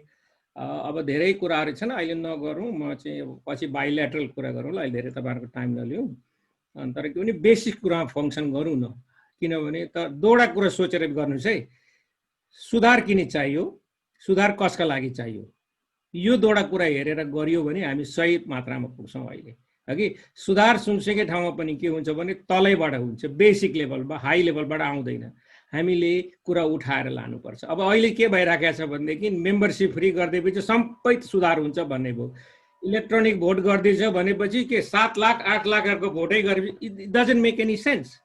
किनभने यो त रिप्रेजेन्टेसन हो। हेर्नुहोस्, इन्टरनेसनल हामी स्विजरल्यान्डमा बस्छौँ, हामीले यहाँ त आइएफआरसी छ नि, हो कि फेडरेसन छ। आइएफआरसी के गरिरहेको छ, प्रत्येक देशमा आफ्ना आफ्ना रेड क्रसको संस्थाहरू छन्, उनीहरूको एउटा रिप्रेजेन्टेसन हुन्छ कि। अनि ल्याएर उनीहरूले यहाँ कोअर्डिनेट, तलबाट आएको कुरालाई माथि कोअर्डिनेसन गर्ने गरे हुन्छ। अब हाम्रो यहाँ एनआरएनमा के भन्छ भने माथि डिसिजन गर्छन् अनि हामी कोअर्डिनेसन र काम गर्नुपर्छ। हामी त के हो भने उनीहरूको चाहिँ भनेको कुरामा लागेर गर्ने भयो। यो त उल्टा छ नि। त्यसैले गर्दा के भयो भने हाम्रो साथीहरू पलायन भयो, हाम्रो कनेक्सन भएन एक अर्कासँग। यो अहिले हामी 15-16 जना भेटमा यही गफ हुन्छ, यहाँभन्दा बेसी हुँदैन। अनि let's think of very realistically के प्रब्लमले हामीलाई एनआरएनले दुःख दिइराखेको छ। दुःख मतलब हामी किन यसरी बलियो भएनौँ भन्ने बुझेर गरेको भए राम्रो हुन्थ्यो जस्तो लाग्छ है। ल, धन्यवाद साथीहरू, मौका दिनुभयो। म सल्लाहकार भएको सल्लाहकेलबाटै बाहिरै बसेर मात्रै गर्छु, किनभने म पनि अलि एक्टिभ हुन सक्दिनँ, मेरो पर्सनल स्थिति ठिक छैन, अघि हेल्थ अलिकति फ्यामिली इस्यु, म अन एन्ड अफ भइराखेको छु। तर मौका दिनुभयो, सल्लाह माग्नु भएको खुसी लाग्यो एउटा। अनि फेरि भयो चाहियो भनेदेखि आइ एम अलवेज एभाइलेबल है। थ्याङ्क यू भाइ, ब्याक टु यु। म चाहिँ आज खास गरी म बोल्ने र मेरो भनाइ भन्दा म दाइहरूको भनाइ र हजुरहरूले गरेका कामहरूको चाहिँ सुन्न चाहन्छु होइन। मेरो त खासै केही पनि छैन। अहिलेसम्म एनआरएलले गरेका सबै कार्यहरू हेरि नै रहेको छु र मैले मेरो आज खास भनाइ भन्नुभन्दा पनि हजुरहरूको चाहिँ सुन्न आउँछु। मैले चाहिँ आज केही बोलिनँ है भाइ। सर्वप्रथम म नेपाली दूतावास स्विजरल्यान्डलाई बधाई दिन चाहन्छु। मानवाधिकार सम्बन्धी एउटा महत्त्वपूर्ण संस्थाको महत्त्वपूर्ण भूमिकामा नेपालले पाएको छ। पक्कै पनि कूटनीतिक नियोगको प्रयास र भूमिकाले यस्ता उपलब्धिहरू आउने गर्छन्। यसले नेपाललाई र नेपालभित्रको मानवाधिकार सम्बन्धी अधिकारलाई चाहिँ सुनिश्चित गर्ने कुरामा महत्त्वपूर्ण भूमिका रहनेछ भन्ने आशा राख्दै म धन्यवाद दिन चाहन्छु। त्यस सँगसँगै अहिले जुन कुराहरू उठिरहेका छन् ती बारेमा जानकारी मेरा भनाइहरू राख्नुभन्दा पहिला अबको लगभग 2 महिना 3 महिनाभित्र गैर-आवासीय नेपाली सङ्घले भूकम्पको बेला परेका पीडितहरूका लागि लाभराकमा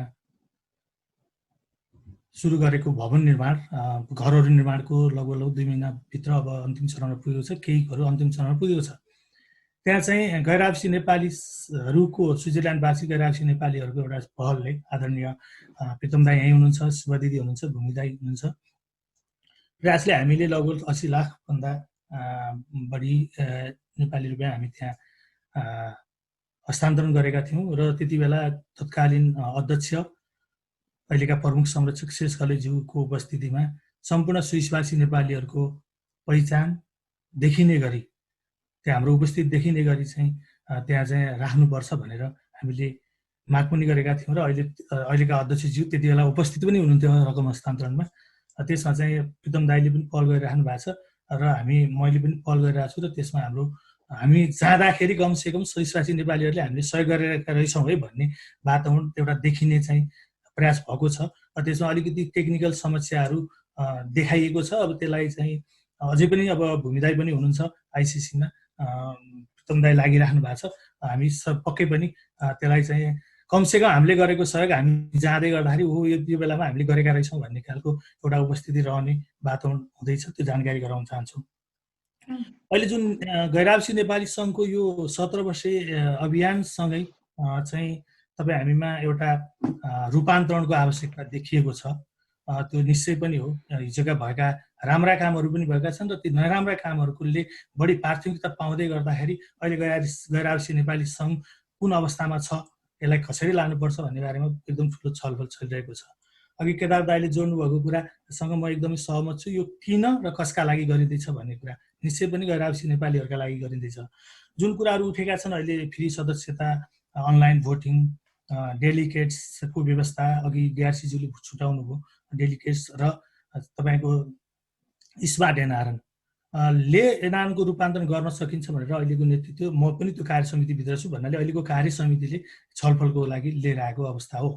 त्यसलाई चाहिँ हामीले के भनिरहेका छौँ भने यी विषयहरू चाहिँ तल्लो लेभलमा, अघि टप टु डाउन होइन कि डाउन टु टपको हिसाबमा जानुपर्छ, केदार दाइले भने जस्तै तल्लो लेभलमा छलफल गरेर, किन साधारण सदस्यहरूसँग जोडिने विषय भएको हुनाले त्यसलाई अलिकति व्यापक छलफल गरेर जानुपर्छ भनेर आइसिसीमा मैले कुरा राखिरहेको छु। र मलाई खुसी पनि लागेको छ एनसिसी स्विजरल्यान्डले यसलाई चाहिँ छलफलको विषयमा ल्याउनु भएको छ। यसका लागि म एनसिसी स्विजरल्यान्डलाई धन्यवाद दिन चाहन्छु, किनभने यो हामीसँग जोडिएको कुरा हो।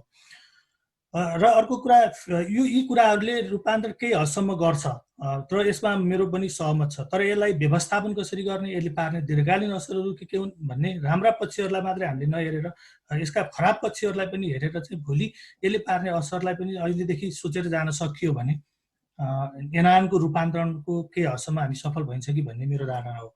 त्यही भएको हुनाले फ्री सदस्यतालाई नै प्रमुख मुद्दा बनाइएको छ अहिले।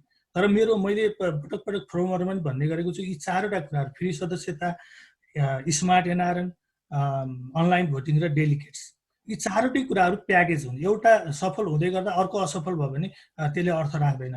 किनभने फ्री सदस्यता हुँदा बित्तिकै हाम्रो धारणा के छ भने सदस्य बढ्छन्, सदस्य बढ्दा बित्तिकै 2600, अहिले काठमाडौँमा 2600 डेलिगेट्स थिए, त्यो बढाउने कि त्यसलाई घटाउने त्यो बारेमा नै आइसिसीले अहिलेसम्म आफ्नो धारणा ल्याइसकेको छैन।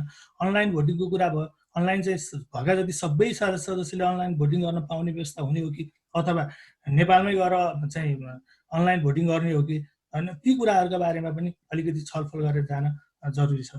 र त्यो सँगसँगै स्मार्ट एनआरएनको कुरामा मैले स्विजरल्यान्डसँग जोड्न चाहन्छु। स्मार्ट एनआरएनको बारेमा खासै छलफल भएको पनि मैले देखिनँ। स्मार्ट एनआरएनका लाई एउटा चाहिँ एनआरएनको रूपान्तरणको रूपमा यसलाई चाहिँ फरक ढङ्गमा लाने कुरामा चाहिँ एकदमै अहिलेको गौरी जोशीज्यूले यसलाई प्रयास गरिराख्नु भएको छ, त्यसलाई प्रस्तावने कुरा गरिराख्नु भएको छ। त्यसमा चाहिँ यो अहिलेको जुन टेक्नोलोजीको विकाससँगै त्यो एकदम महत्त्वपूर्ण कुरा पनि हो। अहिले हामी मोबाइलमा सबै कुराहरू पाउँछौँ हामीले हाम्रो, तर त्यो सँगसँगै स्विजरल्यान्डको विगतको अनुभव हेरियो भने, जस्तो अघिल्लो कार्यका अधिवेशनको बेलामा चाहिँ सदस्यता चाहिँ आह्वान गरियो, तर सदस्यता आह्वान गर्दै गर्दाखेरि के भनियो भने डाटा दिनुपर्छ भन्ने डेटा दिने कुरा भयो। डेटा दिने कुरा भइसकेपछि स्विजरल्यान्डमा सदस्यताको बन्ने क्रम घट्यो। त्यो हामी सबैले बुझेको कुरा हो। अहिले हामी सबैले बुझेको कुरा हो। त्यो भएको हुनाले अहिले आइसिसीले के भनिरहेको छ, डेटा मागिरहेको छ। हामीले यहाँनिर बुझ्ने कुरा के हो भने, हामीले के माग राखिरहेका छौँ भने, मैले स्विजरल्यान्डको वस्तुस्थिति हेरेर मैले आइसिसीमा के कुरा गरेको छु भने, स्विजरल्यान्ड एनसिसीले मात्रै हाम्रो जिम्मा लियोस्, हामी डेटा दिन तयार छौँ यहाँ, किनभने हामीले हाम्रो एनसिसीलाई विश्वास गर्छौँ। तर हामीले आइसिसीलाई डेटा दिँदै गर्दाखेरि हाम्रो डेटा चाहिँ आइसिसीले त चलाउने होइन, एउटा कम्पनीले चलाउने हो। त्यो हाम्रो डकुमेन्ट्स, त्यो डकुमेन्ट्सलाई मिसयुज गरियो भने त्यसले चाहिँ दीर्घकालीन असर पनि गर्न सक्छ, भोलि एनसिसीलाई चाहिँ असर गर्न सक्छ, र धेरै चाहिँ यो सबप्रति डराएको अवस्था पनि छ।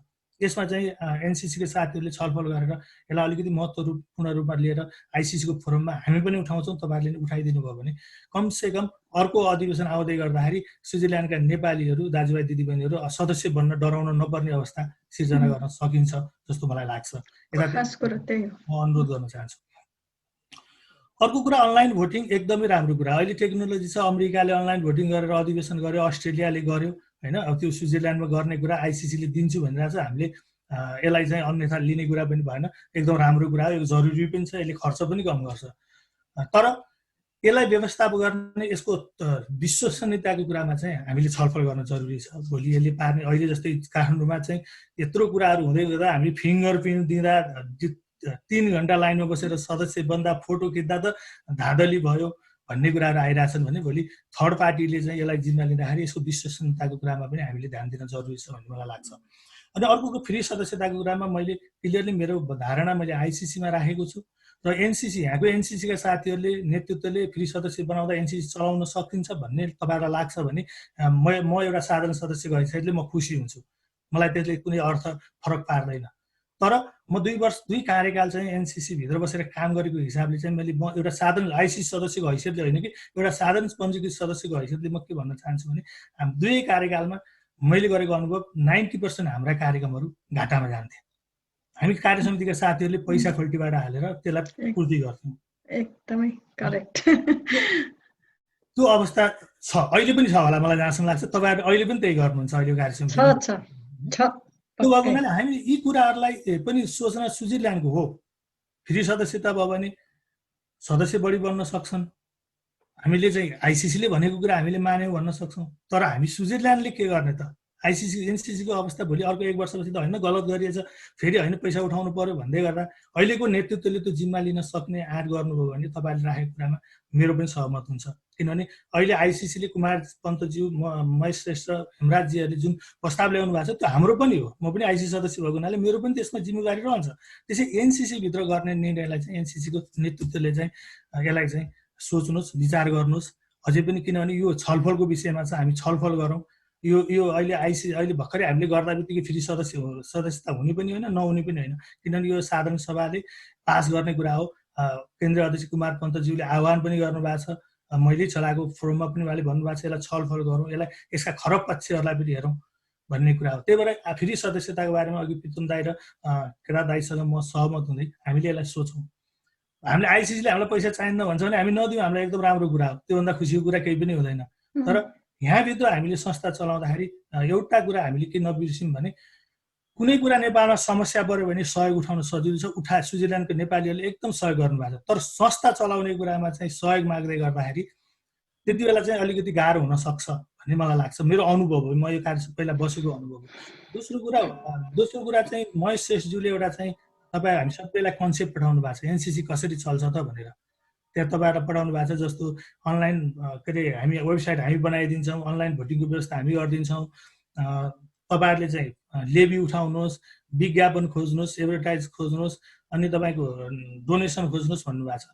त्यो सँगसँगै उहाँहरूले के भन्नुभएको छ भने मैले सोद्धाखेरि उहाँहरूले त्यो जिम्मा भनेको एनसिसीको हो, आइसिसीले हामीले केही पनि गर्न सक्दैनौँ। त्यहाँ भोलि हामीले बाटो देखाइदिने त्यसको काम चाहिँ एनसिसीले गर्नुपर्छ भन्ने कुराले यहीँनिर अलिकति समस्या छ। हामीले के नसोचौँ भने आइसिसीले अहिले फेरि सदस्यता बनाउनु हामी छौँ भनेकै भरमा बनाउँदै गर्दाखेरि एनसिसीलाई भोलि 81वटा एनसिसीलाई चाहिँ आइसिसीले आफै 12 करोड घाटामा भएको अवस्थामा भोलि किनभने हामी अनलाइन भोटिङ त गरौँला, साधारण सभा त प्रत्यक्ष उपस्थित भएर गर्नुपर्छ। अहिले त कोभिडले गर्दा हामी यो एउटा टेक्नोलोजी प्रयोग गरियो। भोलि चाहिँ हामी एउटा हल लिएर कार्यक्रम गर्दै गर्दा मिनिमम पनि स्विजरल्यान्डमा 3-4 हजार खर्च हुन्छ होइन। हामी त्यो 3-4 हजार जुटाउनु फेरि कार्य समितिकै साथीहरूले उम्मेदवारी शुल्क पनि हाल्ने, अनि फेरि त्यही पनि हाल्ने, त्यही अवस्था सिर्जना हुनसक्छ। त्यतातिर चाहिँ हामी सबैले ध्यान दिउँ। किनभने एनसिसीले गरेका कुराहरूमा म एकदमै यसमा मेरो केही पनि तपाईँहरूले गरिराख्नु भएको छ काम। तर एउटा साधारण सदस्य हैसियतले यो कुरालाई चाहिँ हामीले सोचौँ र यसलाई चाहिँ हामीले डिसिजन गर्नुभन्दा हुन त अहिले हामीले छलफल गर्ने कुरा पनि हामीले सुझाव दिने हो। डिसिजन त साधारण सभाले, आइसिसीको साधारण सभाले गर्ने, हामीले डिसिजन गर्दैमा हुने कुरा होइन। अर्को कुरा, म आज एकदमै खुसी छु। म कार्य समितिको सदस्य हुँदाखेरि चाहिँ अधिवेशनको बेलामा चाहिँ 1000 अध्यक्ष र आइसिसीलाई 1000 शुल्क थियो। मैले त्यति बेलै पनि प्रस्ताव राखेको थिएँ 500 भन्दा तल गरौँ भन्दा केही साथीहरूले होइन पैसा थोरै राखेन, धेरै जम्मैमा जो पाए त्यही मान्छेहरू आउँछन्। भूमिजी त्यति बेला महासचिव हुनुहुन्थ्यो, शुभा दिदी पनि हुनुहुन्थ्यो कार्य समितिमा, प्रमोद दाई पनि हुनुहुन्थ्यो, सीमाजी पनि हुनुहुन्थ्यो। त्यति बेला चाहिँ सबै मान्छे आउँछन्, यसलाई चाहिँ कहाँ हुन्छ घटाउनु हुन्न भने बल्ल बल्ल हामीले 200 घटायौँ। त्यो अहिले कार्य समितिले मेरै कुरा मैले त्यति बेला राखेको कुरालाई अहिले 500 एकदम खुसी लाग्यो। तपाईँलाई धेरै धेरै धन्यवाद दिन चाहन्छु। कमसेकम मैले त्यति बेला यो कुरा बोलेको थिएँ। मैले अहिले पनि तपाईँलाई धन्यवाद, किनभने सबभन्दा बढी मार सदस्य उम्मेदवारी शुल्कले पनि छ। यो एकदमै राम्रो कुरा गर्नुभएको छ त्यसले, किनभने त्यो 500 हाल्छ, 1000 हाल्छ, एउटा अध्यक्षले 800 हाल्नुहुन्छ, अनि वर्षैभरि 2 वर्ष हो भने 20वटा कार्यक्रममा पनि 100 फ्रेङ 50 फ्रेङ हालिराख्नु भएको हुन्छ, उहाँको 3-4 हजार गइरहेको हुन्छ। हामीले सोचिरहेको हुन्छौँ। त्यही भएर यो एकदमै राम्रो कुरा ल्याउनु भएको छ। यो उम्मेदवारी शुल्क घटाउने कुरा एकदमै समय सापेक्ष छ। त्यसको लागि म एनसिसीले गरेको कुरामा मेरो पूर्ण सहमत जनाउन चाहन्छु। अर्को कुरा केदार दाले उठाउनु भयो, जस्तै अहिलेको आइसिसी सदस्य भनेको, मैले पहिलोचोटि आइसिसी अनुभव गर्दैछु, म तपाईँलाई सेयर गर्न चाहन्छु। आइसिसी सदस्य भनेको यता न उताको, यसको कुनै भूमिकै छैन। यो मात्रै आइसिसीलाई पैसा बुझाउने, हाम्रो एनसिसीलाई र आइसिसीलाई पैसा बुझाउने काम मात्रै हो। यसको कुनै छैन। एनसिसी भित्र पनि केही गर्न पाइँदैन हामीले, किनभने एनसिसी नै छ। त्यत्रो एउटा टिम बनाएको हुन्छ। आइसिसी आइएस भनेको छ अफिस बेरियर भनेको छ हाम्रो त कर्मकाण्ड पुरानो उहाँले ल्याउनुहुन्छ त्यसलाई चाहिँ हो हजुर तपाईँले त्यो अवस्था छ। त्यही भएर यो आइसिसी मैले पनि अहिलेको अब विधानको यो छलफल चलिरहेको बेलामा मैले एउटा प्रस्ताव पनि तयार गरेको छु कि आइसिसी केन्द्रमै अधिवेशन गरेर निर्वाचित गरौँ। किनभने फेरि बिचरा आइसिसीलाई कति समस्या छ। म त 1 लाखमा उम्केँ, भूमिदान 2 लाख लाग्यो। डिआरसीले 1.5 लाख तिर्नुहुन्छ, डिआरसी भन्छ युरोप सह संयोजक बनेर 1.5 लाख तिर्नु, तर एउटा आइसिसीले 2 लाख, स्विजरल्यान्डको त 2 लाख भयो, बेल्जियमको त 3 लाख तिर्नुपर्छ, युकेको 3 लाख। त्यही भएर यो चाहिँ तपाईँले केदार दाइले उठाउनु भएको कुरा एकदम महत्त्वपूर्ण छ। आइसिसीको कुनै भूमिका छैन, यसलाई परिमार्जित गर्नुपर्छ। अहिलेको अवस्थामा यसलाई चाहिँ कि एनसिसीसँग जोड्नुपर्छ कि आइसिसीसँग जोड्नुपर्छ। अन्तमा मलाई एकदमै यो समय पनि दिनुभयो। म सबभन्दा पहिला मलाई आइसिसीमा मनोनित गर्नका लागि एनसिसी परिवारलाई धन्यवाद दिन चाहन्छु उहाँहरूको भूमिकाको लागि। विशेष गरी म भूमिदाईलाई धेरै धेरै धन्यवाद दिन चाहन्छु, उहाँको विशेष भूमिका रह्यो मलाई आइसिसी मनोनित हुने कुरामा। त्यसै गरी हिरावाल दाईलाई लगायत सम्पूर्ण एनसिसी टिमलाई म धेरै धेरै धन्यवाद दिन चाहन्छु, किनभने कमसेकम स्विजरल्यान्डको इतिहासमा पहिलोचोटि संसारभरिबाट एउटा मनोनित हुने मैले एउटा सौभाग्य पनि पाएँ। त्यसले मलाई आफ्ना लागि पनि र स्विजरल्यान्डका लागि पनि एउटा किनभने एनसिसी स्विजरल्यान्ड अथवा स्विजरल्यान्डको गैर आवासीय नेपाली सङ्घलाई अन्तर्राष्ट्रिय स्तरमा चिनाउने कुरामा मेरो सधैँ सहयोग रहन्छ, साथ रहन्छ। एनसिसी स्विजरल्यान्डले चाहेको अवस्थामा मेरो कुनै पनि सहयोग साथ चाहिएको अवस्थामा म तयार छु, म सहयोग गर्न तयार छु। र कुनै पनि फोरममा आइसिसीभित्र हिजोको दिनमा जस्तै हिजो स्विजरल्यान्ड एनसिसी स्विजरल्यान्ड भन्दा जुन किसिमको एउटा चाहिँ पकड थियो, त्यो हिजो प्रितम दाईहरूले जुन बनाउनु भएको थियो हिरावाल दाईहरूले, त्यो पकडलाई फेरि पनि फर्काउनका लागि हामी अघि केदार दाईले भने जस्तै डाउन टु टपको अवस्थामा गयो भने एनसिसी स्विजरल्यान्ड यसै पनि संसारका एनसिसीहरूमा सानो एनसिसीमा धेरै सहयोग गर्ने एनसिसीभित्र पर्छ आइसिसीलाई। तर त्यो सहयोग गर्दै गर्दा हामीले हाम्रो उपस्थितिलाई पनि देखाउन सकिरहेका छौँ। यसमा चाहिँ भूमिदाई पनि हुन्छ, हामी मिलेर काम गर्छौँ। एनसिसीले चाहेको अवस्थामा यी कुराहरूमा हामी आइसिसीमा एकसोच गर्न सक्छौँ। यसका लागि पनि म तपाईँहरूलाई जानकारी गराउन चाहन्छु। अन्तमा यी कुराहरू जुन अहिले एनआरएनको रूपान्तरणका लागि उठेका कुराहरू छन्, यी कुराहरू अहिले एनआरएनको रूपान्तरणमा केही हदसम्म यसले चाहिँ परिवर्तन ल्याउँछ। तर यसले चाहिँ लाठीचार्ज रोक्ने अथवा हायातको घट्न पैसाका खेलहरू रोकिने भन्दा पनि कमसेकम अलिकति आचरणमा सुधार गर्न सकिन्छ कि भन्ने हो। अहिले आचरण एनआरएनको चाहिँ इमेज बिल्डिङलाई चाहिँ यो इमेज निर्माणलाई चाहिँ अगाडि बढाउन जरुरी छ, किन समग्र एनआरएनको त्यो खस्केको छ। त्यसलाई चाहिँ सुधार गर्न लागि यी कुराहरूले साथ दिन्छ र यो अभियान जुन आइसिसीले गरेको छ यी कुराहरूलाई हामीले पनि हाम्रो तर्फबाट पहिला तल्लो लेभलमा हामी कति सफल छौँ त्यसलाई चाहिँ ध्यान दिएर तपाईँहरू एनसिसीका साथीहरूले छलफल गर्नुहोस्। अरू यो अहिले त हामी जम्मा 10-12 जना छौँ, अरू पनि यहाँ धेरै एनआरएनमा काम गर्नुभएका अभियन्ताहरू हुनुहुन्छ, धेरै अनुभव गर्नु भएर अहिले धेरै निस्किरहनु भएको छ। उहाँसित पनि सल्लाह गरेर यसलाई कसरी जाँदा ठिक हुन्छ भन्ने कुराहरू सल्लाह गरेर अगाडि बढ्नुभयो भने समग्र गैर आवासीय नेपाली स्विजरल्यान्ड र स्विजरल्यान्डवासी नेपालीहरूका हितमा चाहिँ राम्रो हुन्छ जस्तो मलाई लाग्छ। र अहिले दूतावासको भूमिका पनि एकदम राम्रो छ। विगतदेखि नै गैर आवासीय नेपाली सङ्घसँग नेपाली दूतावास स्विजरल्यान्डले गरेको समन्वयकारी भूमिका एकदमै राम्रो छ। त्यसलाई पनि हामीले एउटा अपर्च्युनिटी रूपमा प्रयोग गरेर हामी अगाडि बढ्न सक्यौँ भने धेरै यसले चाहिँ धेरै कामहरू गर्न सकिन्छ। अन्तमा यो कोभिडको यो जुन महामारी छ यसमा हामी सबै सुरक्षित बनौँ, सुरक्षित रहौँ। अब यो कोभिडका कारणले हामी प्रत्यक्ष भेट्न पाइएन, यसलाई चाहिँ यो कोभिड छिटै अन्त होस् त्यसको पनि म कामना गर्दै अहिले आउँदै गरेको छठ तिहारको तपाईँहरू सबैलाई शुभकामना दिँदै गैर आवासीय नेपाली सङ्घ स्विजरल्यान्डको म एउटा गैर आवासीय नेपाली सङ्घभित्र अहिलेसम्म मेरो स्विजरल्यान्डभित्र बसेर काम गरेको यसको एउटा सिधाइ भएको हिसाबले गैर आवासीय नेपाली सङ्घ व्यक्तिवादी प्रवृत्ति भन्दा पनि गैर आवासीय नेपाली सङ्घ स्विजरल्यान्डको हित र हक हितका लागि म कहाँ उभिन पर्छ म उभि पनि रहेको छु, उभिन तयार छु। र त्यसका लागि हामीले हाम्रो सोचमा परिवर्तन गर्न जरुरी छ। सोचमा हामी सबैले परिवर्तन गऱ्यौँ भने केदार दाइले भने जस्तै भोलि हिजो अहिले 150को कुरा होइन, हामी 400-500 मेम्बर बनाउन सकिन्छ। यसका लागि हामी सबै एकअर्कालाई सहयोग गरेर अगाडि बढौँ भन्दै मलाई समय दिनुभएकोमा धेरै धेरै धन्यवाद।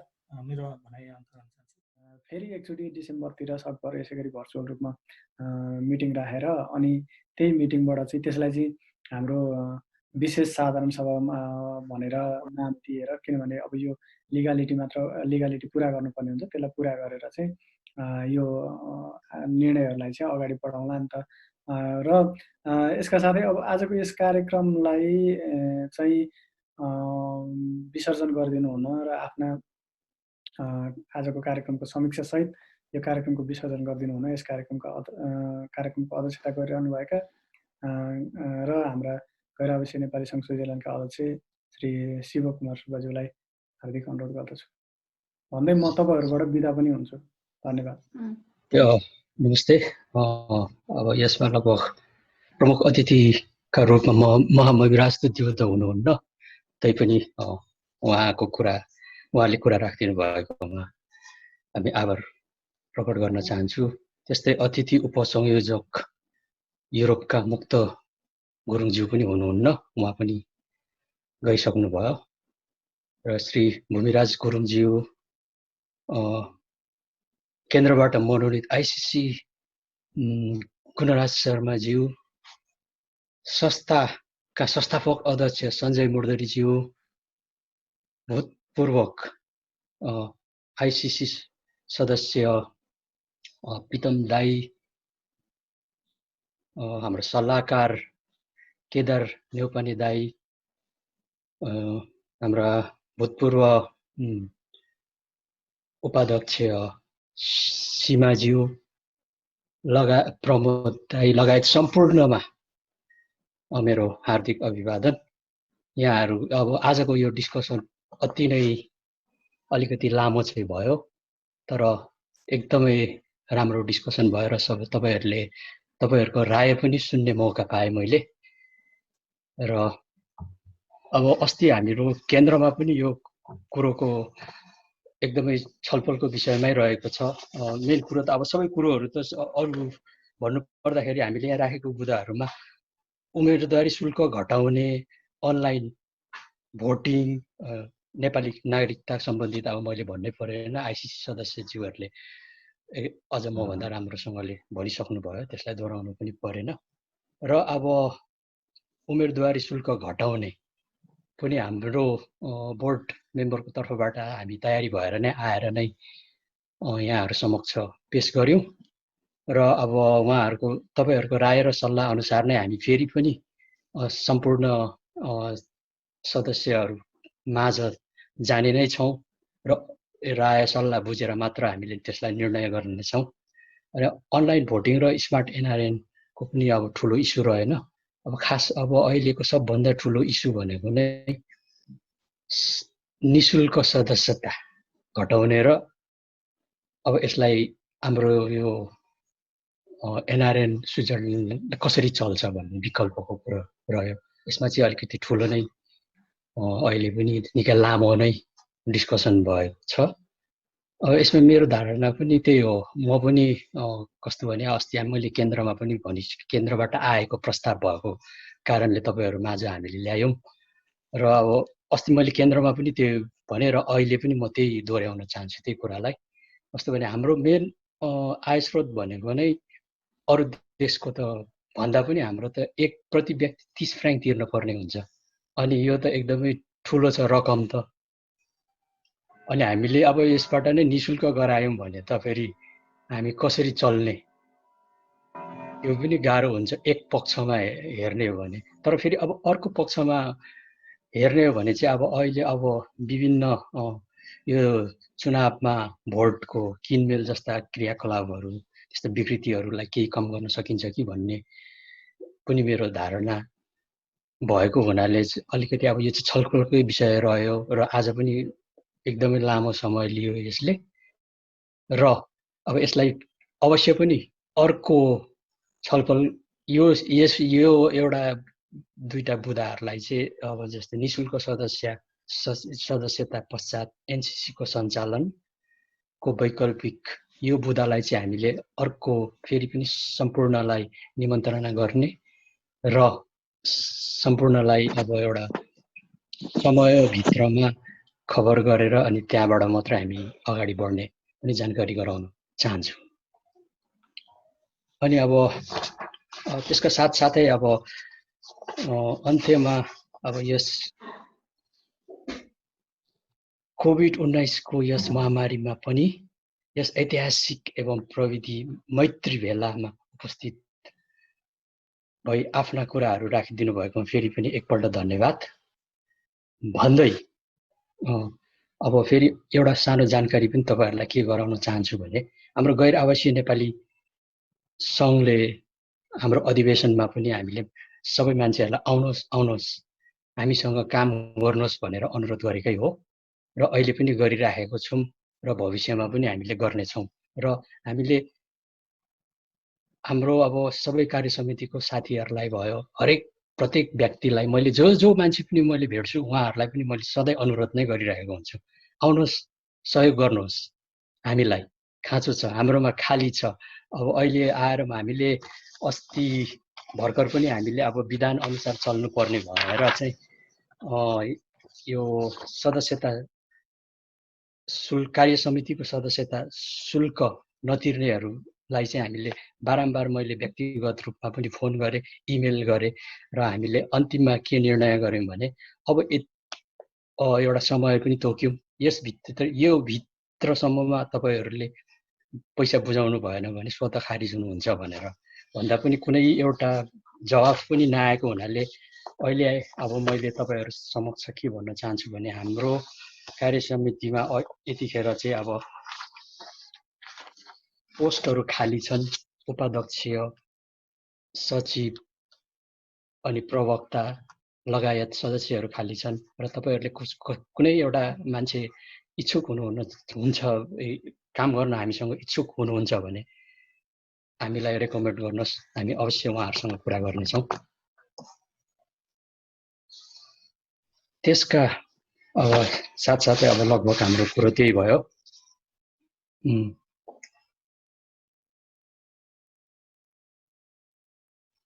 साथसाथै गैर आवासीय नेपाली सङ्घको मूल्य र मान्यतालाई सर्वोपरि राखी यस 12औं वार्षिक साधारण सभालाई सफल बनाउन सहयोग गर्नुहुने हाम्रा राष्ट्रिय समन्वय परिषद स्विजरल्यान्डका उपाध्यक्ष शुभ एल्मर लामाज्यू महासचिव श्री कृष्ण शिवाकोटीज्यू कोषाध्यक्ष प्रमोदज्यूलाई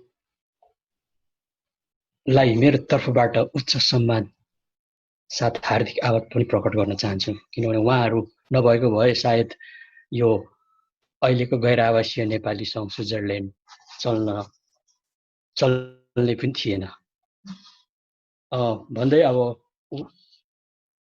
आजको यस वेबिनारलाई सञ्चालन गरिराख्नुहुने प्राविधिक सहयोग गर्नुहुने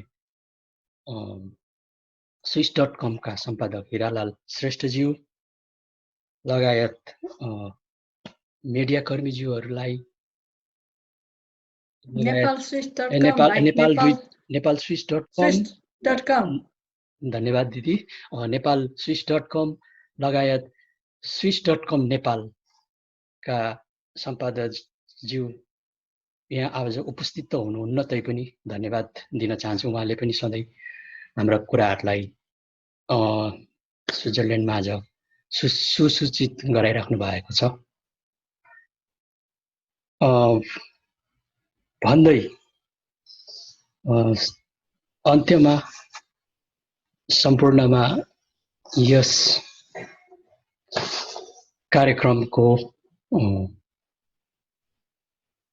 कार्यक्रमलाई सफल पारिदिनु भएकोमा धन्यवाद पनि टक्राउन चाहन्छु र मेरा केही त्रुटिहरू भएमा क्षमा प्रार्थी गर्दै आजको यस बैठकको सम्पन्न भएको घोषणा पनि गर्दछु धन्यवाद Thank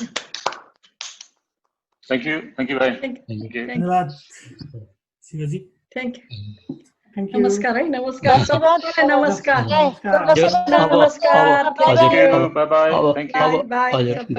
सबैलाई चाहिँ नमस्कार सुरक्षित रहनु होला हामी सबै सुरक्षित रहौं हजुर धन्यवाद ल एकदम अगाडि आफ्नो कार्यकाललाई अझै सफल बनाउनु होला तपाईहरु एनसीसी स्विजरल्यान्ड शुभकामना सबैलाई नमस्कार धन्यवाद है त बाइ बाइ धन्यवाद थ्यांक यू बाइ बाइ